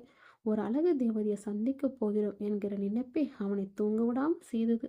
ஆசையோடு விடியும் வரை காத்திருந்தான். விழுந்ததும் குளித்து முடித்து அவள் சொன்ன ஹோட்டலுக்கு 8 மணிக்கு சென்று காத்திருந்தான். மாதவி வருவதாக சொன்னதே 10 மணிக்கு. ஆனால் அவன் அதுவரை பொறுத்திருக்க முடியாதனால் அவ்வளோ சீக்கிரமாய் போய் காத்திருந்தான். மாதவி 10:30க்குத்தான் அந்த ஹோட்டலுக்கே வந்தாள். அவன் அழகில் சொக்கித்தான் போனான். மாதவின் டிக்டாக் வீடியோ பற்றி நிறைவே புகழ்ந்து பாராட்டினான். அவளுக்கு பிடித்த உணவை ஆர்டர் செய்து இருவரும் சாப்பிட்டனர். நீண்ட நேரம் பாலமுருகன் புகழ்ந்ததை பொறுமையாக கேட்டுக்கொண்டிருந்தவன் அவனையும் டிக்டாக் வீடியோவில் தன்னுடன் ஜோடி சேர்த்து நடிக்குமாறு கேட்க அதை கேட்டு அவன் சிரித்தாலும் அவனுக்கும் அந்த ஆசை இருக்கத்தான் செய்தது. காரணம் மாதவி. அந்த கனவு தேவதையோடு கூடி நடிப்பது என்பது எவ்வளவு பெரிய பாக்கியம். அவனுக்குள் உள்ளுக்குள் ஆசை இருந்தாலும் அதை காட்டிக்கொள்ளவில்லை. ஆனால் மாதவி விடவில்லை. அவனை தன்னோடு ஜோடி சேர்ந்து நடித்தே ஆக வேண்டும் என்று பிடிவாதம் பிடிக்க அவனும் சம்மதித்தான். மறுநாளே ஒரு டூயட் பாடலுக்கு இருவரும் ஜோடி சேர்ந்து நடித்தனர். அந்த வீடியோ யூடியூப்பில் போட்டு அதிகம் பாராட்டு பெற்றனர். அதற்கு பிறகு இருவரும் ஜோடியாக சேர்ந்து பல வீடியோக்களை வெளியிட்டனர். அந்த பழக்கம் அதோடு நிற்கவில்லை. இருவரையும் காதல் என்கிற பேரில் கொஞ்ச நாட்கள் சுற்றிவிட்டு அடுத்த கொஞ்ச நாட்களில் இருவரும் கட்டிலில் ஒன்றாக கலந்தனர். அதே நேரத்தில் மாதவி மற்றொருடன் பழக்கம் ஏற்பட்டு அவனுடன் ஜோடி சேர்ந்து டிக்டாக் வீடியோவை வெளியிட பாலமுருகன் கொதித்து போனான். அவளிடம் தன்னை விட்டு நீ யாருடன் நடிக்கக்கூடாது என்று கட்டளையிட்டான். அதை அவள் கண்டு கொள்ளவே இல்லை. அவள் ஒரு சுதந்திர பறவை. தனக்கு கட்டளையிட இவன் யார்? அந்த புதியவனோட தொடர்ந்து நடித்து பல வீடியோக்களை வெளியிட்டாள். பாலமுருகனுக்கு இது மேலும் ஆத்திரத்தை கூட்டியது. ஒரு நாள் பாலமுருகன் அவளை தனிமையில் சந்தித்து அந்த வீடியோவை காட்டினான். அதை பார்த்த மாதவி அதிர்ந்தாள். அது மாதவியும் பாலமுருகன் கட்டில் ஒன்றாக இருந்தபோது அவளுக்கே தெரியாமல் பாலமுருகன் எடுத்த வீடியோ. தன்னை விட்டு வேறு யாரெல்லாம் நடித்தால் அந்த வீடியோவை இணையதளத்தில் வெளியிடுவதாக மிரட்ட மாதவி மிரண்டுதான் போனாள். அவன் சுயரூபம் தெரிந்து அவள் இதயம் நொறுங்கி போனது. இருந்தாலும் மனம் தளரவில்லை. அவனை கண்டும் கொள்ளவில்லை. தொடர்ந்து அந்த புதியவனுடன் நடித்தாள். பாலமுருகன் ஆத்திரத்தில் அந்த வீடியோவை இணையதளத்தில் வெளியே விட்டான். அதற்கு அப்புறம் நடந்தவே சிதம்பரம் விவரிப்பார். என்ன பாலமுருகன் அப்படி பார்க்குற? இந்த வீடியோவில் இருப்பது நீதானே? பாரு எவ்வளோ அழகாக வீடியோ பிடிச்சிருக்க. பாலமுருகன் அமைதியானா. சரி, உன் கூட இருக்கிற இந்த பொண்ணு யாரு? சார் சார் அது வந்து பாலமுருகன், நீங்கள் மலையில் முழுசாக நனைஞ்சிட்டீங்க, அப்புறம் முக்காடு எதுக்கு சொல்லுங்க. சார் அது வந்து அவள் பேர் மாதவி. நிறைய டிக்டாக் வீடியோ வெளியிட்டிருக்காங்க. அவங்க கூட பழக்காங்கி அது அப்படியே காதலா மாதிரி அந்த காதல் நாளடைவில் காமா மாதிரி நாங்கள் 2 பேரும் நிறைய வாட்டி தனிமையில் ஒன்று கூடியிருக்கோம். சரி, 2 பேர் படிக்க பகிர்ந்துக்கிட்டீங்க. அதையே இப்படி வீடியோ பிடிச்சிங்க. சார் எப்போதான் அது தேவைப்படும், அதை வச்சு மிரட்டலாம். தேவைப்படும் போது பணம் காசை பிடுங்கலாம். மொத்தத்தில் அவன் நமக்கு அடிமை போல. ஒரு வெள்ளை பேப்பர் கையெழுத்து வாங்கினா அது எப்படி நமக்கு உதவுமோ அப்படி. எந்த நேரத்துலையும் எந்த சூழ்நிலையும் நாம் சொல்கிறபடி அவங்கள ஆட்டி வைக்கலாம். அதனால தான் அந்த மாதவிக்கு தெரியாமல் நாங்கள் தனிமையில் இருக்கிறத படம் பிடிச்சேன். சபாஸ். அப்புறம் சிதம்பரம் கேட்டார். சார் அதுக்கப்புறம் மாதவி என்னை விட்டு போகிற மாதிரி ஒரு ஃபீலிங். அந்த வீடியோவை காட்டி மிரட்டினேன். அப்பவும் அவள் கண்டுக்கவே இல்லை. நான் உடனே என்ன செஞ்சேன், அந்த வீடியோவை இணையதளத்தில் பரவி விட்டுட்டேன். அவள் வாழ்க்கையே நாரி போச்சு. வெளியே தலை காட்ட முடியல. அதுக்கப்புறம் அவள் என்ன ஆனானே தெரியல. பாலமுருகன் அதுக்கப்புறம் நடந்த நான் சொல்லவா? சார் உங்களுக்கு மாதவியை தெரியுமா? நல்லா தெரியும். எப்படின்னு கேட்குறியா? அவளை பெத்தவனே நான் தான். சார் அதிர்ந்தான் பாலமுருகன். மாதவி என்னோட ஒரே பொண்ணு. நிறைய செல்லம். கேட்பதெல்லாம் வாங்கி கொடுப்பேன். அவள் விருப்பப்படி சந்தோஷமாக வாழ அனுமதிச்சேன். சின்ன வயசில் நாம் தான் எதையும் அனுபவிக்கல. ஆனால் அவள் அப்படி இருக்கக்கூடாது. அவள் விருப்பப்பட்டதில் அனுபவிக்கட்டுமே நான் சுதந்திரமாக விட்டுட்டேன். அந்த இடத்துல நான் கொஞ்சம் அவளை கண்டிச்சிருக்கணும். வழக்கமாக பார்த்துட்டு விட்டுட்டேன். அப்படி விட்டதின் விளைவு தான் டிக்டாக்ல அவள் நடித்ததை தடுத்திருந்தா இந்த விபரீதம் நடந்திருக்காது. என்னோட அன்பு மகள் உயிரோடு இருந்திருந்தா எவ்வளோ நன்றாக இருந்திருக்கும். அதை கண்டுக்காமல் விட்டதின் விளைவு மாதவின் மரணம். சார் மாதவி செத்துட்டாங்களா? செத்துட்டா. அவளை சாகடிச்சதே நீ தான். சார் என அதிர்ந்தான் பாலமுருகன். நடிக்காதே பாலமுருகன். என் அன்பு மகள் மாதவியை கொன்றவன் நீ தான். நீ மட்டும் அந்த வீடியோவை இணையதளத்தில் வெளியிடாமல் இருந்திருந்தா அவையே தற்கொலை பண்ணிக்க போகிறான். சந்தோஷமாக சிறகடிச்சு பறந்துக்கிட்டு இருந்த வாழ்க்கையில் குறுக்கிட்டு காதலுங்கிற பேரில் அவளோட தனிமையில் இருந்தது இல்லாமல் அதை ரகசியமாக படம் பிடிச்சு அவளை மிரட்டி அந்த வீடியோ 4 பேர் பார்க்குற மாதிரி இணையதளத்தில் விட்டு அந்த சுதந்திரத்தை பறவை வீட்டுக்குள்ளேயே அடக்கி அதை நினச்சி குமர வச்சு கடைசியில் அவளை தற்கொலை பண்ணிக்க வச்சியே. இப்போ மாதவி உயிரோட இல்லடா. என்னை விட்டு இந்த உலகத்தை விட்டு நிரந்தரமாக போயிட்டா என சொன்ன சிதம்பரம் தன் கண்களில் வழிந்த கண்ணீரை கைக்குட்டையால் துடைத்து கொண்டார். பக்கத்தில் இருந்த தண்ணீரை எடுத்து பருகினார். பாலமுருகன் பார்கவியும் அமைதியாக அவரை பார்த்து நின்றிருந்தனர். சிதம்பரம் தொடர்ந்தார். பாலமுருகன், உன்னை அப்படியே விடக்கூடாது. உனக்கு நான் தண்டனை தரணும். என்ன தண்டனை தரலாம்? மரண தண்டனை என சொல்ல பாலமுருகன் அதிர்ந்தான். திடுக்கிட்டான். ஆமாம் பாலமுருகன், நீ செஞ்ச பாவத்துக்கு உனக்கு தண்டனை வேணும். நீ செத்துரு என சொல்லிவிட்டு பார்கவியை பார்த்தார். பார்கவி, உனக்கும் தான் மரண தண்டனை. இப்போது பார்கவியும் அதிர்ந்தாள். சார் எனக்கா? நான் இந்த தப்பும் பண்ணலையே. சிதம்பரம் புன்னகைத்தார். பார்கவி, நீ பொய் சொல்ற. நீயும் மனகனும் சேர்ந்துக்கிட்டு ஒரு திட்டம் போட்டிங்களே. நானும் நீங்கள் படுக்கையில் ஒன்றா இருக்கிறத பாலமுருகன் பின்பக்க ஜன்னலேருந்து படம் பிடிச்சு என்னை மிரட்டி என்னோட பணத்தையும் சொத்தையெல்லாம் அபகரிக்கிற திட்டம் போட்டிங்களே. இந்த சொத்தை சம்பாதிக்க நான் எவ்வளோ கஷ்டப்பட்டு எவ்வளோ தியாகம் பண்ணி சம்பாதிச்சேன்னு தெரியுமா? அதை ஒரே நாள் அபகரிக்க திட்டம் வர்றீங்க. பார்கவி, நீ வந்து என்கிட்ட அரகர ஆலையோட வந்து நின்று பேசும்போதெல்லாம் உன் மேலே சபலப்படலை. மாற உன் மேலே எனக்கு அனுதாபம் தான் வந்துச்சு. என்னோட மக வயசு தான் உன்னோடது. எனக்கு அந்த மாதிரியான எண்ணமெல்லாம் வரலை. பார்கவி, பூவோடு சேர்ந்து நாரும் மணக்கும்னு சொல்லுவாங்க. ஆனால் நல்லவளா இருந்து நீ இவனோட சேர்ந்து நீயும் சாக்கடையாக மாறிட்ட. உன்னை மன்னிச்சு விட்டுடலாம். ஆனால் ஒரு முறை எப்போ உனக்கு அடுத்தவங்களோட சொத்தை அபகரிக்க மனசு வந்துச்சோ அப்போவே நீ சாக்கடை தண்ணி ஆயிட்ட. உன் மனசில் நீ எப்பவும் அந்த எண்ணம் தான் ஓடும். அதனால் நீயும் இறந்துடு என சிதம்பரம் சொல்ல பாலமுருகனும் பார்கவியும் அவர் காலில் விழுந்தன. சார் எங்களை மன்னிச்சிடுங்க, எங்களை மன்னிச்சு விட்டுடுங்க. சிதம்பரம் சிரித்தார். உங்களை மன்னிக்கிற மனநிலை நான் இல்லை. ஆனால் ஒரு வேலை பண்ணுவோம். உங்களை நான் கொல்ல போகிறதில்ல. சிதம்பரம் சொல்ல, தப்பித்தோம் என்று இருவரும் பெருமூச்சு விட்டனர். ஆனால் சிதம்பரம் தொடர்ந்தார். உங்க இருவருக்கும் ஆளுக்கு ஒரு கத்தி தரப்போறேன். 1 மணி நேரம் உங்களுக்கு நேரம் ஒதுக்க போறேன். மணி இப்போ சரியா 8. நான் என்னோட அறைக்கு இப்போ ஓய்வெடுக்க போறேன். சரியா 9 மணிக்கு திரும்பி வருவேன். நான் வரும்போது நீங்க யாராவது ஒருத்தர் இறந்திருக்கணும். உயிரோட இருக்கவருக்கு விடுதலை. யார் உயிரோட இருக்கிறது, யார் சாகிறதுன்னு நீங்களே ஒரு முடிவுக்கு வந்து நான் திரும்பி வரும்போது யாராவது ஒருத்தர் இறந்திருக்கணும். புரியுதா? என சொன்னவர் தன் நைட் கோட்டிலிருந்து அதை வெளியெடுத்தான். கத்தி, 2 கத்திகள் புத்தம் புதிதாய் மின்னின. இந்தாங்க ஆளுக்கு ஒரு கத்தி. நீங்களே முடிவெடுத்து நீங்களே யார் யாரை வேண்டுமென்றாலும் குத்திக்கோங்க. எனக்கு ஒரு உயிர் போகணும். 1 மணி நேரத்துக்கு அப்புறம் சரியா வருவேன். ஒருவர் இறந்திருக்கணும். உயிரோடு இருக்கிற இன்னொருவரை நான் விடுதலை பண்ண போறேன்.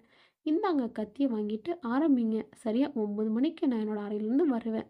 ஒருத்தர் இறந்திருக்கணும். இன்னும் என்ன தாமதம், ஆரம்பிங்க என சொன்னவர் கத்தியை நீட்டினார். அவர்கள் இருவரும் அதிர்ந்து போய் நடுக்கத்துடன் அதை வாங்கி கொண்டனர்.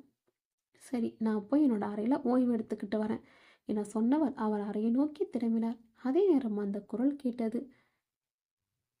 சிதம்பரம் குரல் கேட்டு சிதம்பரம் திடுக்கிட்டு திரும்ப அங்கே பாலமுருகனும் பார்கவியும் கத்தி அவருக்கு நேராக காட்டியபடி சிரித்தன. சிதம்பரம் இப்போது அதிர்ந்தார். பாலமுருகன் பெரியதாய் சிரித்தான். சிதம்பரம், லூசாராணி, வயசுதான் ஆயிருக்கு, புத்தி இல்லை. கத்தி எங்கள் 2 பேருக்கும் ஒவ்வொன்று கொடுத்துட்டு போறியே. இப்போ இதே கத்தியை வச்சு நாங்கள் 2 பேருமே சேர்ந்து இப்போ ஒன்றையே கொல்ல போகிறோம். கொஞ்ச நேரத்தில் எங்களுக்கு மரண பயத்தை காட்டிட்டிய கிழட்டு நாயி. எப்படி 1 மணி நேரம் நீ டைம் கொடுப்ப. நாங்கள் யாராவது ஒருத்தர் குத்திக்கிட்டு சாகணும். இன்னொருத்தனுக்கு நீ உயிர் பிச்சை போடுவ. வசனமெல்லாம் நல்லா தான் இருக்கு. ஆனால் உனக்கு மூளை இல்லையே. இருந்தால் இப்படி எங்களுக்கு கத்தியை கொடுப்பியா என சொன்னவர்கள் இப்போது அவரை நெருங்கினார்கள். சிதம்பரம் வியர்க்க ஆரம்பித்தது.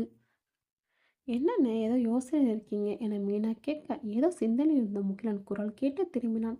நம்ம உடம்பு சுற்றி எந்நேரமும் நம்ம விலங்க தயாராக இருக்கும் மலைப்பாம எப்படி கொள்வதுன்னு யோசனை இருக்கேன். மீனா சிரித்தாள். செல்வம் மலைப்பாம்பா? அவன் ஒரு பல்லு பிடுங்கின மொக்க பாம்பு. அவனை கொல்றதுக்கு இப்படி யோசிக்கிறீங்க? மீனா, அவனை சாதாரணமாக நினச்சிடாத. அவன் ஒரு சகுனி மாதிரி. நாம் ஒரு திட்டம் போட்டால் அவன் ஒரு திட்டம் போட்டு நம்மளே திசை திருப்பி நம்ம கதையை முடிச்சிடுவான். எந்த புத்தில் எந்த பாம்பு இருக்கும்னு சொல்ல முடியாது. அவனை நெருங்குறதுக்கு முன்னாடி பல தடவை யோசிக்கணும். ஐயோ அண்ணா, நீங்கள் இப்படி யோசிக்கிட்டு இருந்தா அவன் நம்மளை போட்டுடுவான். மீனா, அவசரப்படாத. அவன்கிட்ட நாம் நேரடியாக மோத வேணாம். அவன் காதலி தாரா மூலமாக அவனை தீர்த்து கட்டலாம். தாரா இதுக்கு சம்மதிப்பாளா? அவள் பணத்துக்காக எது வேணாலும் செய்வா. பணத்தை வீசினா நம்ம சொல்கிறத செஞ்சுட்டு போறா. அவள் நீங்கள் சந்திக்க போறீங்களா? ஆமாம் மீனா, செல்வத்தை கொல்ல அவளுடைய காதலியே சரியான தேர்வு. அப்போ தான் அவனுக்கு நம்ம மேலே சந்தேகம் வராது. சரி, நான் எப்படியோ அவன் கொல்லப்பட்டா சரி. தாராவை பார்க்க எப்போ போகிறீங்க? இன்னைக்கு சாயங்காலம். தாராவின் வீடு வாசலே பார்த்து நின்ற தாரா கார் ஒன்று வீட்டு வாசல் நின்றதை பார்த்து வந்தவனை வரவேற்க வெளியே வந்தாள். காரிலிருந்து இறங்கினான் முகிலன். ஏற்கனவே அவளை பார்க்க முன் அனுமதி வாங்கியிருந்த முகிலனை தாரா வரவேற்றாள். அவனை தனியறைக்கு அழைத்து போனாள் தாரா. கட்டில் மேல் அமர்ந்தவன் தான் கொண்டு வந்திருந்த பெட்டியை திறந்தான். அத்தனையும் பணம். அதை பார்த்து தாரா வாயை பிளந்தாள். ஏன் என்ன 1 வருஷத்துக்கு புக் பண்ண போறீங்களா? இந்த பணம் 1 வருஷத்துக்கு இல்லை, 1 மணி நேரத்துக்கு. தாரா கண்களை அகல விரித்தாள். எனக்கு புரியல, புரியும்படி சொல்லுங்க.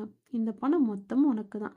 ஆனால் இது உன்னோட உடம்புக்கு இல்லை. நீ செய்ய போகிற ஒரு சின்ன காரியத்துக்கு. காரியமா? என்னது? நீ ஒரு கொலை பண்ண போற. என்ன என அதிர்ந்தால் தாரா. பிறகு சுதாரித்துக்கொண்டு, யாரை கொலை பண்ணணும்? என்னோட தங்கச்சி புருஷன் செல்வத்தை. முகிலன் சொன்ன உடனே அந்த பெட்டி எடுத்து தன்னோடு அணைத்து கொண்டாள். முகிலன் தன்னிடமிருந்து அதை அவளிடம் கொடுத்தான். இந்த விஷம், இதை பாலில் கலந்து கொடுத்துடு. அப்புறம் கொஞ்ச நேரத்துக்கெல்லாம் அவன் பரலோகம் போயிடுவான். அதுக்கப்புறம் எனக்கு தகவல் சொல்லு. அவனோட உடலை நான் எடுத்துக்கிட்டு போய் எரிச்சிடறேன். அவன் சொல்லி கொண்டிருக்கும் போது அந்த சத்தம் கேட்டது. சபாஸ் என குரல் கேட்டு திரும்பிய முகிலநாதன் தான். அங்கே செல்வம் நின்றிருந்தான். இவன் எப்படி இங்கே வந்தான்? இவ்வளவு நேரம் இவன் இங்குதான் உள்ள இருந்திருக்கான் போல. இங்கு சிதம்பரம் வியர்த்து போனார். பாலமுருகனும் பார்க்கவே அந்த புத்தமுதிய கூர்மையான கத்தி அவருக்கு நேராக காட்டியபடி நின்றிருந்தன. சிதம்பரம், முதல்ல நாம் என்ன செஞ்சாலும் நல்லா யோசிச்சு செய்யணும். முன்ன பின்ன யோசிக்காம முடிவெடுத்தா இப்படி தான் முழிக்கணும். சிதம்பரம், காலமும் நேரமும் எப்பவும் ஒரே மாதிரி இருக்குதுல்ல. இவ்வளவு நேரம் உன் பக்கம் அடித்த காற்று இப்போ எங்கள் பக்கம் அடிக்குது பாத்தியா? இதுதான் விதி. உன்னோட விதி இந்த நொடியோட முடிய போகுது. பாலமுருகன் சொல்லிக்கொண்டே அவரை நெருங்க சிதம்பரம் சிரித்தார். 1 நிமிஷம் பாலமுருகன் என சொன்னவர் தனது நைட் கோட்டில் கையை விட்டு எதையோ வெளியெடுத்தார். துப்பாக்கி முழுக்க முழுக்க தங்கத்திலான துப்பாக்கி அவர் கையில் மின்னியது. இப்போது பாலமுருகனும் பார்க்கவும் பெரிதாக அதிர்ந்தன. எல்லா பாலமுருகன் அப்படி பார்க்குற துப்பாக்கி என்னுடைய அந்தஸ்துக்கு ஏற்ற மாதிரி முழுக்க முழுக்க தங்கத்திலேயான துப்பாக்கி. உங்களுக்கு கொடுத்த நேரம் குறைஞ்சிக்கிட்டே வருது. மீனா வளவலன்னு பேசிட்டு இருக்காம காரியத்தில் இறங்குங்க. நான் போய் ரெஸ்ட் எடுக்கணும். அப்புறம் சரியாக 9 மணிக்கு வெளியே வருவேன். உங்களை யாராவது இறந்துருக்கணும். 2 பேரும் உயிரோடு இருந்தால் அவங்க 2 பேரையும் கொல்லுவதை தவிர வேறு வழி இல்லை. அப்புறம் சொல்ல மறந்துட்டேன், நான் ரூமில் தானே இருக்கேன்னு நீங்கள் கதவை திறந்து வெளியே தப்பியோட முயற்சி பண்ணாதீங்க. ஏன்னா உங்கள் நேரம் வீணாகும்.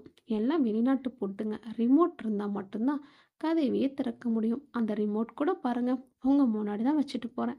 நீங்கள் என்ன முயற்சி பண்ணாலும் கதவு திறக்காது. அதுக்கு சீக்ரெட் கோடு இருக்குது. அந்த சீக்ரெட் கோட் அழுத்தின பிறகு என்னோட விரல் ரேகை பதிக்கணும்.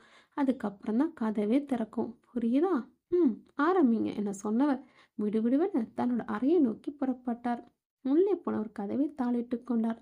பாலமுருகனும் பார்கவியும் இப்போது ஒருவரை ஒருவர் பார்த்து கொண்டனர். பார்க்கவே ரத்த வெள்ளத்தில் கிடக்க பாலமுருகன் இரத்த கரையை முழுக்க கழுவி அந்த பாத்ரூம்லேருந்து வெளியே வந்தான். அப்போதான் அதை கவனித்தான். அவள் இறந்திருப்பாள் என்று நினைத்தவன் அவளின் கைகள் லேசாக அசையவே அவனுக்கு திக்கென்றானது. அவளை குத்திய கத்தி அவள் பக்கத்திலிருந்து அதை எடுத்தான். பார்கவி மெல்ல கண்களை திறந்தாள். அவனை கையெடுத்து கும்பிட்டாள். ஆனாலும் அதை அவன் கண்டு கொள்ளவே இல்லை. இவள் இருந்தால்தானே நாம் இங்கிருந்து உயிரோட போவதற்கு. இவள் கதையை முழுமையாக முடிக்க வேண்டும். நேரம் பார்த்தான். மணி 9. சிதம்பரம் வெளியே வருவதற்குள் இவள் கதையை முடித்தாக வேண்டும். கத்தி எடுத்தவன் அவளை நெருங்கினான். பார்கவி மீண்டும் அவனை கையெடுத்து கும்பிட்டாள். என்னை மன்னிச்சிடு பார்கவி சொன்ன அவன் அந்த கத்தியை கொண்டே அவள் கழுத்தில் ஓங்கி குத்தினான். 2 நிமிடத்தில் அவளின் உயிர் துடிப்பு முற்றிலுமாக அடங்கியது. அதே நேரம் சிதம்பரம் கதவை திறந்து கொண்டு வெளியே வந்தாள். பாலமுருகனை நினைச்ச மாதிரி தான் நடந்திருக்கு. உன்னோட வீரத்தையும் பலத்தையும் பாவம் அந்த பொண்ணுக்கிட்ட காட்டிருக்க. போகட்டும் விடு. சரி இப்போ நான் போகலாமா? பாலமுருகன் பரிதாபமாக கேட்டான். சிதம்பரம் புன்னகைத்தார். நீயும் போகத்தான் போற. வீட்டுக்கு இல்லை, ஒரு அடியா பரலோகத்துக்கு. சார், யார் உயிரோட இருக்காங்களோ அவங்கள உயிரோட அனுப்புறதா சொன்னீங்களே. சொன்னேன். எப்போ? உனக்கு கத்தியை கொடுத்தப்போ. ஆனால் நீ அதே கத்தியை எடுத்து என்னையே கொல்ல வந்தியே. அதுக்கு உனக்கு தண்டனை வேண்டாமா என சொன்னவர் அந்த துப்பாக்கி வெளியெடுத்தார். தங்க துப்பாக்கி. பாலமுருகன் இதில் சாக நீ கொடுத்து வச்சிருக்கணும். எத்தனை பேருக்கு இப்படி தங்க துப்பாக்கியில் சாகிறதுக்கு வாய்ப்பு அமையும்? அந்த வாய்ப்பு உனக்கு அமைஞ்சிருக்கு. பாலமுருகன் கண்களை முடிக்க, இப்போ உன்னை சுட போறேன் சொன்ன சிதம்பர் அவன் நெற்றிக்கு நேராக குறிப்பார்த்தார். பாலமுருக்கு வியர்த்து ஒழுகியது. இங்கோ முகிலன், உன்னை வீர முடனன்னு இருந்தேன். ஆனால் நீ ஒரு கோலை. என்னை கொல்றதுக்கு ஒரு பொம்பளை கிட்ட வேலை பேசிட்டு இருக்க. வெக்கமா இல்லை? முகிலன், நான் ஒரு முடிவுக்கு வந்துட்டேன். அது என்ன முடிவு தெரியுமா? உன்னை கொல்றதான் அந்த முடிவு. தாமதிச்சு நேரம் பார்த்து உன்னை கொல்ல வேண்டும்னு நினச்சேன். அது மிகப்பெரிய முட்டாள்தனம்னு தெரியுது. அதான் உன்னை உயிரோட விட்டா என்னையே தூக்க திட்டம் போட்டுட்டேன். இனி உன்னை விட போறதில்ல சொன்ன செல்வம் தான் மறைத்து வைத்த கத்தியோடு முகிலனை நெருங்கினான். அதே நேரம் தருமன் மீனாவை நெருங்கினான். வீட்டில் யாரும் இல்லை. அவள் தாய் எங்கோ கோவிலுக்கு சென்றிருந்தாள். முகிலனும் வீட்டில் இல்லை. அவன் காலையிலே காரை எடுத்துக்கொண்டு போயிருந்தான். இதையெல்லாம் நோட்டமிட்டு தான் தருமன் அந்த சர்பத்தை நழுவ விடாமல் சரியாக திட்டமிட்டு அந்த வீட்டினுள்ளே நுழைந்தான். மீனா மட்டும் தன்மேல் இருந்தாள். அவனை திரும்ப நின்றதின் கோபம் இன்னும் கொஞ்சமும் குறையாமல் அவளை பழிவாங்க துடித்து கொண்டிருந்தது அவன் மனது. அந்த ஒரு அருமையான நாள் இன்று அமைந்திருக்கிறது. இன்று அவளை கொன்று தன் ஆத்திரத்தை தீர்த்து கொள்ள வேண்டும். எத்தனையோ நாள் படுக்க போகும்போது அந்த பழைய சமம் நினைத்து கொண்டால் அந்த ராத்திரியெல்லாம் தூக்கம் வராமல் தவித்திருக்கிறான். அவன் ஒன்று காதலுக்கு எதிரி இல்லை. ஒரு வார்த்தை, ஒரே ஒரு வார்த்தை, நான் செல்வத்தை காதலிக்க என்று சொல்லியிருந்தால் போதுமானதாக இருந்தது. அப்படி சொல்லாமல் இருந்ததின் விளைவு இவர்கள் பத்திரிகை அடித்து ஊரை கூப்படியாயிற்று. நாளை திருமணம் என்றால் இன்றிரவு அந்த செல்வத்துடன் ஓட்டம். வெளியே தலை காட்ட முடியவில்லை. அந்த வேலை இப்பொழுது கொலைவெறியாக மாறியிருந்தது. தர்மன் தான் கொண்டு வந்த கத்தியை தொட்டு பார்த்து கொண்டான். வீடு முழுக்க தேடினான். மீனாவை காணவில்லை. எங்கே போயிருப்பாள்? அமைதியாக இருந்தது. வீடு முழுக்க அமைதி. தர்மன் ஒவ்வொரு அறையாக பார்த்து வந்தான். இறுதியாக அந்த அறையை திறந்து பார்த்தவன் அதிர்ந்தான். என்ன முகிலன், நான் எப்படி இங்கன்னு அதிர்ச்சியாக பார்க்குறியா? நீ இப்போ விலை பேச வந்துட்டியே தாரா. நீங்கள் வர்ற விஷயத்த அவள் தான் எனக்கு முன்கூட்டியே சொன்னான். நீங்கள் வர்றதுக்கு முன்னாடி இங்கே வந்து மறைஞ்சிருந்தேன். தாரா வேறு யாரும் இல்லை. உன்னை, உன் அம்மாவை, கடைசியாக உன் தங்கச்சியும் கொண்டுட்டு அந்த மொத்த சொத்துக்கும் ராணியாக போகிறவ. அவகிட்டே வந்து என்னை கொல்ல வேலை பேசுற சொல்லிவிட்டு சிரித்தவன் பின்பு மீண்டும் தொடர்ந்தான் செல்வம். அவள் என்னோட ஆள். நீ என்னதான் பணம் காசு கொடுத்தாலும் விலை பேசினாலும் எனக்கு தான் விசுவாசத்தை காட்டுவா. உன் முயற்சி எல்லாமே வீணா போனது நினைச்சு எனக்கு வருத்தமா இருக்கு. சாரி முகிலன். இனி உன்னோட உயிரை விடப் போவதில்லை. உன்னை இனி உயிரோட விட்டா என்ன தீர்த்து கட்டிடுவ. அதனால சித்திரு என சொன்னவன் இப்போது கத்தியோட நெருங்க முகிலனிடம் எந்த பதட்டமும் இல்லை. மாறாக புன்னகைத்தான். என்ன முகில சிரிக்கிற? சாக போற நேரத்துல கூட உனக்கு சிரிப்பு வருது. செல்வம், நீ யாரையும் அளவுக்கு அதிகமா நம்புற போல. பணம் பாதாள வரைக்கும் பாயும்னு சொல்லுவாங்க. நீ தாராவுக்கு வாய் வார்த்தையில தான் சொல்லியிருக்க. நான் பணத்தாலே அவளை குளிப்பாட்டிருக்கேன். விசுவாசத்தை யாரு காட்ட போட்டாங்கிறத நீயே பாரு சொன்ன முகிலன் திரும்பி தாராவை பார்த்தான். தாரா புன்னகைத்தபடியே வந்து முகிலனின் அருகில் நின்றாள். செல்வம் அதிர்ந்தான். தாரா, இவனை எப்படி கொள்ளலாம்? முகிலன், நீங்க வர்றதுக்கு முன்னாடி தான் செல்வத்துக்கு குடிக்க ஜூஸ் கொடுத்தேன். அதிலே விஷத்தை கலந்து கொடுத்துட்டேன். இன்னும் கொஞ்ச நேரத்துல அந்த விஷம் அதோட வெளியே காட்டும். அவள் சொல்லி கொண்டிருக்கும் போது செல்வமாயில் இரத்தம் வழிய நெஞ்சை பிடித்தபடியே தாராவை பார்த்தான். அந்த காட்டு பாதையில் ஆட்டோவை நிறுத்தினான் மோகன். பவித்ரா பதட்டமாக இறங்கினாள். என்ன பயமா இருக்கா? ஒன்றும் பயப்படாத. முரண்டு பிடிக்காம ஒத்துழைச்சேன்னா உடம்புக்கும் உயிருக்கும் எந்த சேதாரம் இல்லாமல் வீடு போய் சேரலாம். தயவு செய்து என்னை ஒன்றும் பண்ணிடாதீங்க, என்னை விட்டுடுங்க. பவித்ரா அவனை கையெடுத்து கும்பிட்டாள். நீ ஒன்றும் பயப்படாத. எனக்கு வேண்டியது உன்னோட உடம்பு. அந்த உடம்பு கொடுத்துட்டா நான் உன்னை என்ன செய்ய போகிறேன்? ப்ளீஸ் என்னை விட்டுடுங்க, உங்களை கையெடுத்து கும்புறேன். பாத்தியா, முரண்டு பிடிக்கிற சொன்ன மோகன் தன் மறைத்து வைத்திருந்த கத்தியை வெளியெடுத்தான். பவித்ரா அமைதியானாள். மோகன் அவள் கழுத்தில் கத்தியை வைத்தான். பாரு, கூர்மையான கத்தி. இந்த பக்கம் குத்துனா கத்தி அந்த பக்கம் வெளியே வரும். ஒழுங்கா அந்த புல் தரையில படு. பவித்ரா வியர்த்து போனாள். மூச்சுக்காற்று பெரிது பெரிதாக விட்டாள். அது காரணமாக அவள் நெஞ்சின் ஏற்ற இறக்கத்தை மிக்காமல் பார்த்த மோகன் உடம்பு சூடேற அதை மெல்ல தொட போனான். பவித்ரா ஒரு அடி பின்னுக்கு நகர்ந்தாள். ஏதோ பாரு, திரும்பவும் சொல்றேன், வீணா பிடிவாத பிடிக்காத. நான் ஏற்கனவே பொல்லாதவன். வீணா உயிரை விடாத. அப்படியே உன்னை கொன்னாலும் நீ செத்த பிறகு கூட விட மாட்டேன். உன்னை அடைஞ்சே திருவேன் சொன்ன மோகன் அந்த கத்தியை கொண்டு அவள் கழுத்தின் நடுவே மெல்ல குத்தினான். ரத்தம் மெல்ல எட்டி பார்த்தது. பவித்ரா பின்னுக்கு நகர்ந்தவள் நின்றாள். அந்த புல்தரையில் படுத்தாள். சபாஸ், இதுதான் புத்திசாலி பொண்ணுக்கு அழகு என சொன்னவன் அவளின் பக்கத்தில் படுத்தான். அவளுடைய களைக்கப் போனவன் அப்படியே நின்றான். பவித்ரா மோகனை பார்த்தாள். தனக்கு வெளிச்சம் வேணும் என சொன்ன மோகன் தன் போனிலிருந்து டார்ச் லைட்டை ஆன் செய்தான். அந்த இருட்டை கிழித்து கொண்டு அதன் வெளிச்சம் பரவியது. அந்த வெளிச்சத்தில் அப்போதான் மோகன் அதை கவனித்தான். அங்கே அந்த இருட்டிலிருந்து அந்த மரத்துக்கு பின்புறமிருந்து அந்த உருவம் மெல்ல வெளிப்பட்டது. மோகன் பெரிதாக அதிர்ந்தான். சண்முகம் இறந்து கிடந்தவனின் சட்டை பையிலிருந்து அதை எடுத்தார். ஆட்டோ ஓட்டுநர் லைசன்ஸ், பேர் மோகன், அதில் முகவரியோடு இருந்தது. ஐயா, பேர் மோகன். இவன் தான் பவித்ரா கடத்துக்கிட்டு வந்திருக்கணும். அப்போ கடத்து கொண்டு வந்தவன் தான் இறந்திருக்கான். அப்போ அந்த பவித்ரா எங்க? இவனை கொன்னது யார்? பவித்ராவா? இருவரும் கொலை கொண்டிருக்கும் நேரம் அந்த மரத்தின் பின்புறமிருந்து அந்த உருவம் அவர்களே மறைந்திருந்து பார்த்து கொண்டிருந்தது. சண்முகம், யாரும் நம்மளை கண்காணிக்கிற மாதிரியே இருக்கு. இங்கே தான் பக்கத்தில் தான் அந்த உருவம் எங்கேயோ மறைஞ்சிருந்து நம்மளே பார்க்குற மாதிரி ஒரு பிரம்மை என சொன்னவன் சுற்றி முற்றும் பார்த்தான். காடு, சுற்றிலும் மரங்கள். ரஞ்சித் ஒவ்வொரு மரங்களாக பார்த்தான். யாராவது அந்த மரங்களின் பின்னால் ஒளிந்திருந்து மறைந்திருந்து பார்க்கிறார்களா என்ற சந்தேகம் ஏற்படவே அவன் அந்த இடத்தை அங்குலம் அங்குலமாக பார்த்தான். அமைதி. அவன் கண்களுக்கு யாரும் தென்படவில்லை. ஆனால் ரஞ்சித்தின் உள்மனது அலாரம் அடித்துக்கொண்டே இருந்தது. ரஞ்சித் தன் துப்பாக்கியை தொட்டு பார்த்து கொண்டான். மெல்ல அந்த இடத்தை விட்டு சற்று தள்ளி வந்தான். அந்த சிறுவர்கள் ஒன்று புரியாமல் நடப்பதை பார்த்து குழம்பி போய் இருந்தனர். சண்முகம் ரஞ்சித்தின் நடவடிக்கையை பார்த்து புரிந்தவராய் அவரும் அலாட்டாக இருந்தார். ரஞ்சித் மெல்ல மெல்ல பின்னுக்கு வந்தான். அவன் நெஞ்சம் பலமாக அடித்து கொண்டது. மெல்ல பின்னுக்கு வந்தான். துப்பாக்கியை வெளியெடுத்தான். அந்த சிறுவர்கள் இருவரும் கண்களை மூடிக்கொண்டனர். சண்முகம் ஏதோ ஒரு விபரீதம் நடக்கப் போவதை உணர்ந்து அவரும் தன்னை தயார்படுத்தி கொண்டார். ரஞ்சித் நடந்தார். அந்த புதர் பெரியதாகவே இருந்தது. செடிகளும் கொடிகளும் இலைகளை பரப்பி பறந்து விரிந்திருந்தது. ரஞ்சித் துப்பாக்கி அந்த புதரை நோக்கி திருப்பி அதன் அருகே மெல்ல நடந்து சென்றான். சிறுவர்கள் மூடியிருந்த கண்களை மெல்ல கொஞ்சமாக திறந்து பார்த்தனர்.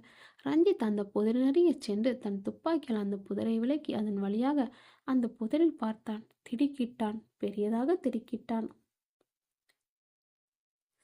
இங்கு ரத்தம். செல்வம் ரத்தம் வழிய கண்கள் சிவந்தது. நெஞ்சி தன் வலது கைகளால் பிடித்தபடியே சுருண்டு விழுந்தான். கொஞ்ச நேரம் அவன் கையும் காலும் இழுத்து கொண்டிருந்தது. சில நிமிடங்கள் அதுவும் அடங்கி போனது. தாரா அவனை பார்த்து நின்றாள். அப்பாடா தொலைந்தான். சரி நீங்கள் இப்படியே உட்காருங்க, நான் போய் இந்த பணத்தை பீரோவில் வச்சுட்டு வரேன் சொல்லிவிட்டு தாரா திரும்ப. தாரா ஒரு நிமிஷம் என முகிலன் அழைத்தான். தாரா திரும்பி அவனை பார்த்தான். முகிலன் புன்னகைத்தான். ஏன் சிரிக்கிறீங்க? தாரா புரியாமல் கேட்க, தாரா இவனை கொன்றதுக்கு ரொம்ப நன்றி. தாரா சிரித்தாள். நன்றிலாம் எதுக்கு? அதுக்கு தான் பெட்டு நிறைய பணம் கொடுத்துட்டீங்களே, அது போதும். இல்லை தாரா, நீ செஞ்ச இந்த உதவிக்கு உனக்கு என்ன வேண்டுனாலும் சென்றலாம், தாராளமாக தரலாம். கீழே உனக்கு என்ன வேணும்?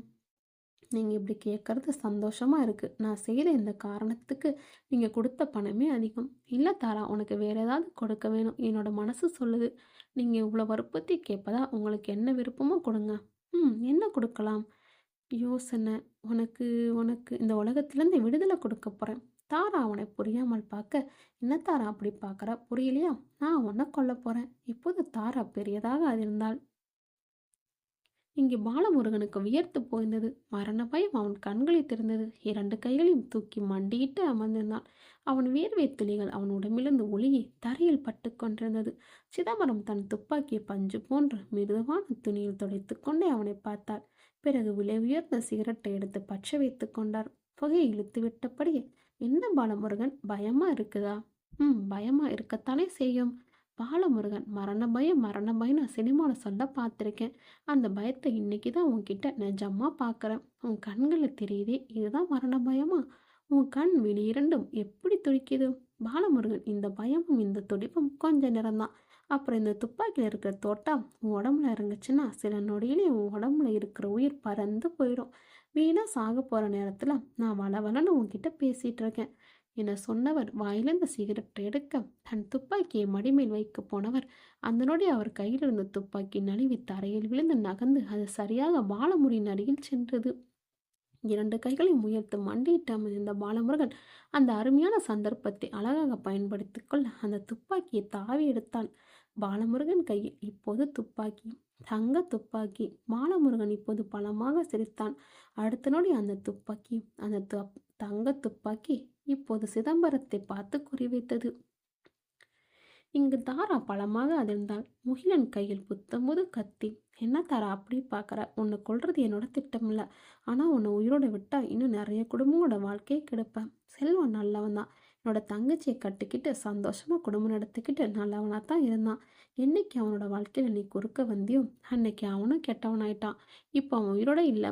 இனி நீ வேற யாராவது பிடிப்ப. அவங்க குடும்பம் பாவம் சீரழியும். வேண்டாம் தாரா, நீ இனி உயிரோட இருக்காத. நீ செத்துட்டனா பல குடும்பங்கள் அழியாமல் இருக்கும். உன்னால் இப்போ என்னோட தங்கச்சியோட வாழ்க்கை கெட்டுப்போச்சு. புருஷன் இழந்து இந்த சின்ன வயசில் விதவை. இனியும் நீ உயிரோடு இருந்து யார் குடும்பத்தையும் கெடுக்க வேணாம். வா, இந்த கத்திக்கு இரையாகி சொன்னவன் அந்த கத்தியோடு அவளை நெருங்கி அவள் தலை குந்தலை இடது கையில் பிடித்து வலது கையில் அந்த புத்தம்புது கத்தியை கொண்டு அவள் உடம்பில் இறக்கினான் முகிலன். ரத்தம் வழிந்தோட சுருண்டு விழுந்தாள். அவன் ஆத்திரம் திறவில்லை. அதே கத்தியை கொண்டு அந்த செயலையும் செய்தான் முகிலன். தருமன் அந்த பெரிய வீட்டின் ஒவ்வொரு அறையாக பார்த்து வந்த பின் இறுதியாக அந்த அறையை திறந்து பார்த்து அதிர்ந்தான். அங்கே அந்த அறையின் உள்ளே மீனா தூக்கில் தொங்கிக் கொண்டிருந்தாள். தருமன் நொடி பொழுதும் தாமதிக்கவில்லை. அவளை அவள் உடம்பை தூக்கி கட்டில் மேல் ஏறி தான் கொண்டு வந்த கத்தியை கொண்டே அவள் கழுத்தில் தொங்கிக் கொண்டிருந்த கயிற்றை அறுத்தான். அவளை கைத்தாங்களாக பிடித்து கட்டில் படுக்க வைத்தான். பக்கத்தில் இருந்த தண்ணீரை எடுத்து அவள் முகத்தில் தெளித்தான். அந்த தண்ணீர் பட்டு அவள் மெல்ல கண்களை திறந்தான். அவனை பார்த்தாள். தருமனை பார்த்து திடுக்கிட்டவள், 2 நிமிஷம் நான் தாமதமாக வந்திருந்தாலும் நீ மேலே போய் சேர்ந்திருப்ப. நல்ல வேளை நான் வந்து உன்னை காப்பாற்றினேன். அவள், ஏன் என்னை காப்பாற்றினீங்க? எனக்கு வாழ்க்கையே வெறுத்து போச்சு. நீங்கள் காப்பாற்றலைன்னா இந்நேரம் நான் நிம்மதியாக போய் சேர்ந்திருப்பேன். மீனா சொல்லிக்கொண்டே போக தருமன் சிரித்தான். மீனா, உன்னை அவ்வளோ சீக்கிரம் சாக விட மாட்டேன். ஏன்னா உன்னை நான் தான் கொல்லணும். மீனா அதிர்ந்தாள். மீனா அதிர்ந்து போய் தருமனை பார்த்தாள். தருமன் சிரித்தபடி, மீனா, உன்னை நினைச்சாலும் எனக்கு ஆத்திரமா வருது. எத்தனை நாள் உன்னை கொல்ல நினச்சிருப்பேன் தெரியுமா? எவ்வளோ அவமானம் உன்னால். திருமண பத்திரிக்கையில் எல்லாருக்கும் கொடுத்து முடித்த பின்னால் நாளை கல்யாணம்னா இன்னைக்கு அவன் கூட ஓடி போயிட்ட. நீ என்கிட்ட ஒரு வார்த்தை சொல்லியிருக்கலாம், நான் செல்வத்தை காதலிக்கிறேன்னு. நானே அந்த கல்யாணத்தை முன்னின்று நடத்தியிருப்பேன். மீனா, உன்னால் நிறைய அவமானங்களை சந்திச்சிட்டேன். அந்த அவமானங்களுக்கெல்லாம் விட உன்னை பழி தீர்க்க உன்னை கொன்னாதான் முடியும். தருமன், நானாக கயிற்றில் தொங்கி உயிரை வச்சுப்பேன். மீனா, நீங்கள் ஏன் என்னை கொன்னுட்டு ஜெயிலுக்கு போகிறீங்க? நான் ஜெயிலுக்கு போனாலும் பரவாயில்ல. உன்னை நான் தான் கொல்லணும். அதுதான் எனக்கு சந்தோஷத்தையும் நிம்மதியும் கொடுக்கும். எனக்கு அதுதான் வேணும். அப்படி உன்னை கொன்னுட்டு அதுக்கப்புறம் நான் ஜெயிலுக்கு போனாலும் எனக்கு சந்தோஷம்தான். என சொன்னவன் அவளை கத்தியோடு நெருங்கினான். வேண்டாம் தருமன், நானே என்னை விதைச்சிக்கிறேன். நீங்கள் என்னை கொன்று ஜெயிலுக்கு போக வேண்டாம். உங்கள் வாழ்க்கையை நீங்களே கெடுத்துக்க வேண்டாம். மீனா, நீ என்ன சொன்னாலும் சரி, உன்னை கொல்லாமல் விடமாட்டேன் என சொல்லிக்கொண்டே கத்தி அவன் அருகே கொண்டு சென்றான். அந்த கத்தி கூர்மை அவளை பார்த்து சிரித்தது. இங்கு மயான அமைதி. அந்த இருட்டில் தான் கௌரி மெல்ல நடந்தவள் அந்த அந்த புகதைக்கப்பட்ட இடம் வந்ததும் சுற்றிலும் திரும்பி பார்த்தாள். அங்கே ஒரு உருவம் நின்று கொண்டிருந்தது. அது சற்று நேரம் முன்பு அந்த இருட்டில் அந்த மண்டபத்தின் மேல் ஒரு குழந்தையை படுக்க போட்டு தலைவிரி குளமா அழுது கொண்டிருந்தாலே அவள்தான். அவள்தான் சத்தமே இல்லாமல் அவள் பின்னால் நின்றிருந்தாள். அவளை பார்த்த கௌரி பெரியதாக திடுக்கிட்டாள். அவள் அதிர்வதை பார்த்த அந்த பெண்ணும் இன்னும் கொஞ்சம் அருகில் வர இவளுக்கு இன்னும் பயம் அதிகமானது. கௌரி அவளை நடுக்கத்துடன் பார்த்தாள். இப்போது அந்த மண்டபத்தில் படுக்க போட்டிருந்த அந்த குழந்தை எழுந்து உட்கார்ந்திருந்தது. கௌரிக்கு இதையெல்லாம் பார்த்து தூக்கி வாரி போட்டது. ரஞ்சித் அந்த புதிரில் பார்த்து அதிர்வதை பார்த்த சண்முகம் அருகில் ஓடோடி வந்தார். அவரும் அந்த புதிரில் எட்டி பார்த்து மிகப்பெரிய அதிர்ச்சி கொள்ளானார். அங்கே அந்த புதிரில் ஒரு ஆண் ஒரு பெண்ணின் உடல்கள் என 2 உடல்கள் அந்த புதிரில் மறைத்து வைக்கப்பட்டிருந்தது. ஐயா, என்னங்க ஐயா இது? நாம் ஒரு பெண்ணை தேடி வந்தா இங்க 3 கொலைகள் ஆகிருக்கு. ஆமா சண்முகம், பிரச்சனை பூதாகரமா உருமாயிருக்கு. இது யார் பண்ணுறாங்க? எதுக்காக இந்த கொலைகள்? அந்த பவித்ரா என்ன ஆனால்? இப்படி பல கேள்விகள் எழுது. ஆனால் அந்த கொலைகாரன் இங்கே தான் பக்கத்தில் எங்கேயும் மறைஞ்சிருக்கிறதா என்னோட மனசு சொல்லுது. சரி, நீங்கள் ஸ்டேஷனுக்கு தகவல் சொல்லி உடனே ஆக வேண்டிய காரியத்தை பாருங்கள். நான் பக்கத்தில் சும்மா ஒரு நட சுற்றி பார்த்துட்டு வரேன் சொன்ன ரஞ்சித் கையில் துப்பாக்கியோடு அந்த காட்டில் பார்வையை சுற்றிலும் பார்த்தபடியே நடந்தான். அதே நேரம் அங்கே மறைந்திருந்த அந்த உருவம் அந்த பெரிய மரத்தின் பின்னால் தன்னை முழுமையாக மறைத்து கொண்டது. கௌரி அந்த மண்டபத்தில் படுக்க வைக்கப்பட்ட அந்த குழந்தை இறந்திருக்க வேண்டும். அதனால தான் அவள் தாய் அழுது கொண்டிருக்காள் என்று நினைத்தாள். ஆனால் அந்த குழந்தை இப்போது எழுந்து அந்த மண்டபத்தில் அமர்ந்திருக்கிறதே. எதற்காக? எதற்காக இந்த நாடகம்? இவளே அழுது கொண்டிருந்தாள். எல்லாமே மர்மமாக இருந்தது அவளுக்கு. கௌரி குழம்பித்தான் போனாள். அந்த பெண்ணை இப்போது அவள் அருகில் வந்து பேசினாள். என்னம்மா, இப்படி பாதிராத்தில் ஒரு வயசு பொண்ணு தனியாக இங்கே வந்திருக்க? அந்த பெண் கேட்க, இவ பேய் இல்லை, மனுஷிதான். இல்லை, என்னோட வீட்டு ஜன்னல் வழியா என்னோட வாட்ச் விழுந்துருச்சு, அதை எடுக்க வந்தேன். ஆமாம், நீங்கள் இந்த நேரத்தில் குழந்தைய அந்த மண்டபத்தில் படுக்க போட்டு அழுதுகிட்டு இருக்கீங்க? நீங்கள் அழுகுற பார்த்து நான் கூட என்னமோ ஏதோன்னு பயந்துட்டேன். ஏன் குழந்தைய படுக்க போட்டு அழுதுட்டு இருந்தீங்க?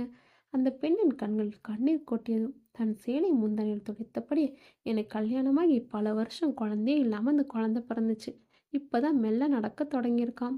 4 நாள் முன்னாடி அவனே மெல்ல நடந்து வீட்டு வாசப்படியை தாண்டி வெளியே வந்துட்டான். நான் பார்த்து பதறடிச்சு வெளியே வரத்துக்குள்ள அவன் படியிறங்கி கீழே வந்து தவறி சாக்கடையில் விழுந்துட்டான். அன்னையிலிருந்து அவனுக்கு உடம்பே சரியில்லை. எது சாப்பிட்டாலும் வாந்தி போய்தான். அப்போ தான் என்னோட பாட்டி அவன் சாக்கடையில் விழுந்தது தோஷமாயிடுச்சு. அமாவாசை முடிஞ்சு 3ஆவது நாள் சுடுகாட்டுக்கு போய் அங்கே அந்த குழந்தைய கொஞ்சம் படுக்க வச்சு எடுத்துக்கிட்டு வா, அப்புறமேல சரியாகிடும் சொன்னாங்க. அதான் இன்னைக்கு அமாவாசை முடிஞ்சு 3ஆவது நாள். குழந்தை இங்கே படுக்க போட்டு அவன் படும் வேதனையை பார்க்க முடியாமல் அழுதுட்டு இருந்தேன். அந்த நேரத்தில் தான் நீ தனியாக இங்கே வந்த. எனக்கு பக்குன்னு ஆயிடுச்சு. ராத்திரி நேரத்தில் சுடுகாட்டில் ஒரு பொண்ணுக்கு என்ன வேலை? அதான் விசாரிச்சுட்டு போகலான்னு வந்தேன். தனியாக ரொம்ப நேரம் இருக்காதம்மா, சீக்கிரம் தேடி வந்ததை எடுத்துக்கிட்டு வீட்டுக்கு புறப்புற வழியை பாரு, நான் கிளம்புறேன் சொன்ன அந்த பெண்மணி அந்த மண்டபத்திலிருந்து தன் குழந்தை எடுத்துக்கொண்டு சுடுகாட்டை விட்டு வெளியே புறப்பட்டாள். அவள் போகும் வரை பொறுமையாக இருந்தவள் இப்போது குனிந்து அந்த அடையாளக்கல்லை சிரமப்பட்டு எடுத்தாள். நெஞ்சம் பலமாக அடித்து கொண்டது. சுற்றிலும் திரும்பி பார்த்தாள். யாரும் இல்லை. மூடியிருந்த மண்ணை கைகளால் எடுத்து வெளியே போட்டாள். 2-3 நிமிடங்களுக்கு பிறகு அந்த பெட்டி கையில் தட்டுப்பட்டது. கௌரி ஆர்வமானாள். அவசர அவசரமாக இன்னும் கொஞ்சம் ஒட்டியிருந்த மண்ணை எடுத்து போட்டவள் அந்த பெட்டியை வெளியெடுத்தாள். பெட்டி கனமாக இருந்தது. எப்படியும் 10 கிலோ தேடும். இனி தன்னோட வாழ்க்கை நிலையே மாறப்போகிறது நினைக்கையிலே அவளுக்கு சந்தோஷம் பிடிபடவில்லை.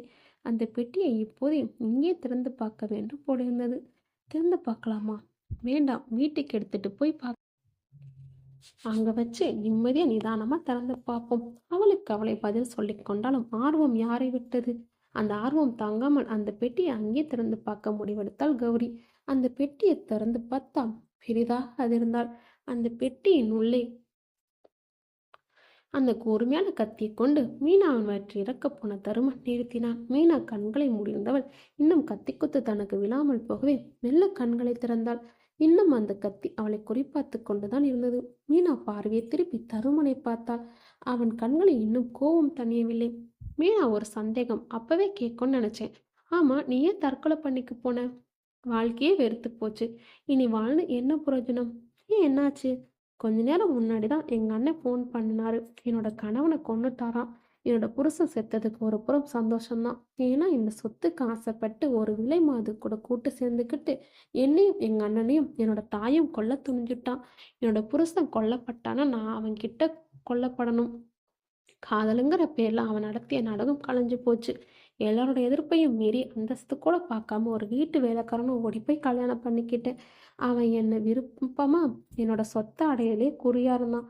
அந்த விஷயம் தெரிஞ்சப்ப இருந்து மனசு உடைஞ்சு போயிட்டேன். இனி வாழ்ந்து என்ன சாதிக்க போறேன்? அதான் தற்கொலை பண்ணிக்க நினைச்சு தூக்குல தொங்கினேன். நீங்க வந்து காப்பாத்திட்டீங்க. இப்போ கொல்லவும் பாக்குறீங்க. எனக்கு சாகிறது பத்தி கவலை இல்லை. மீனா என்னை கொன்னு நீங்க ஏன் ஜெயிலுக்கு போகணும்? என்னை விட்டுடுங்க, நானே செத்து போறேன் என மீனா கண்களின் நீர் வழிய சொல்ல அவன் கத்தியை தூக்கி தூர வீசினான்.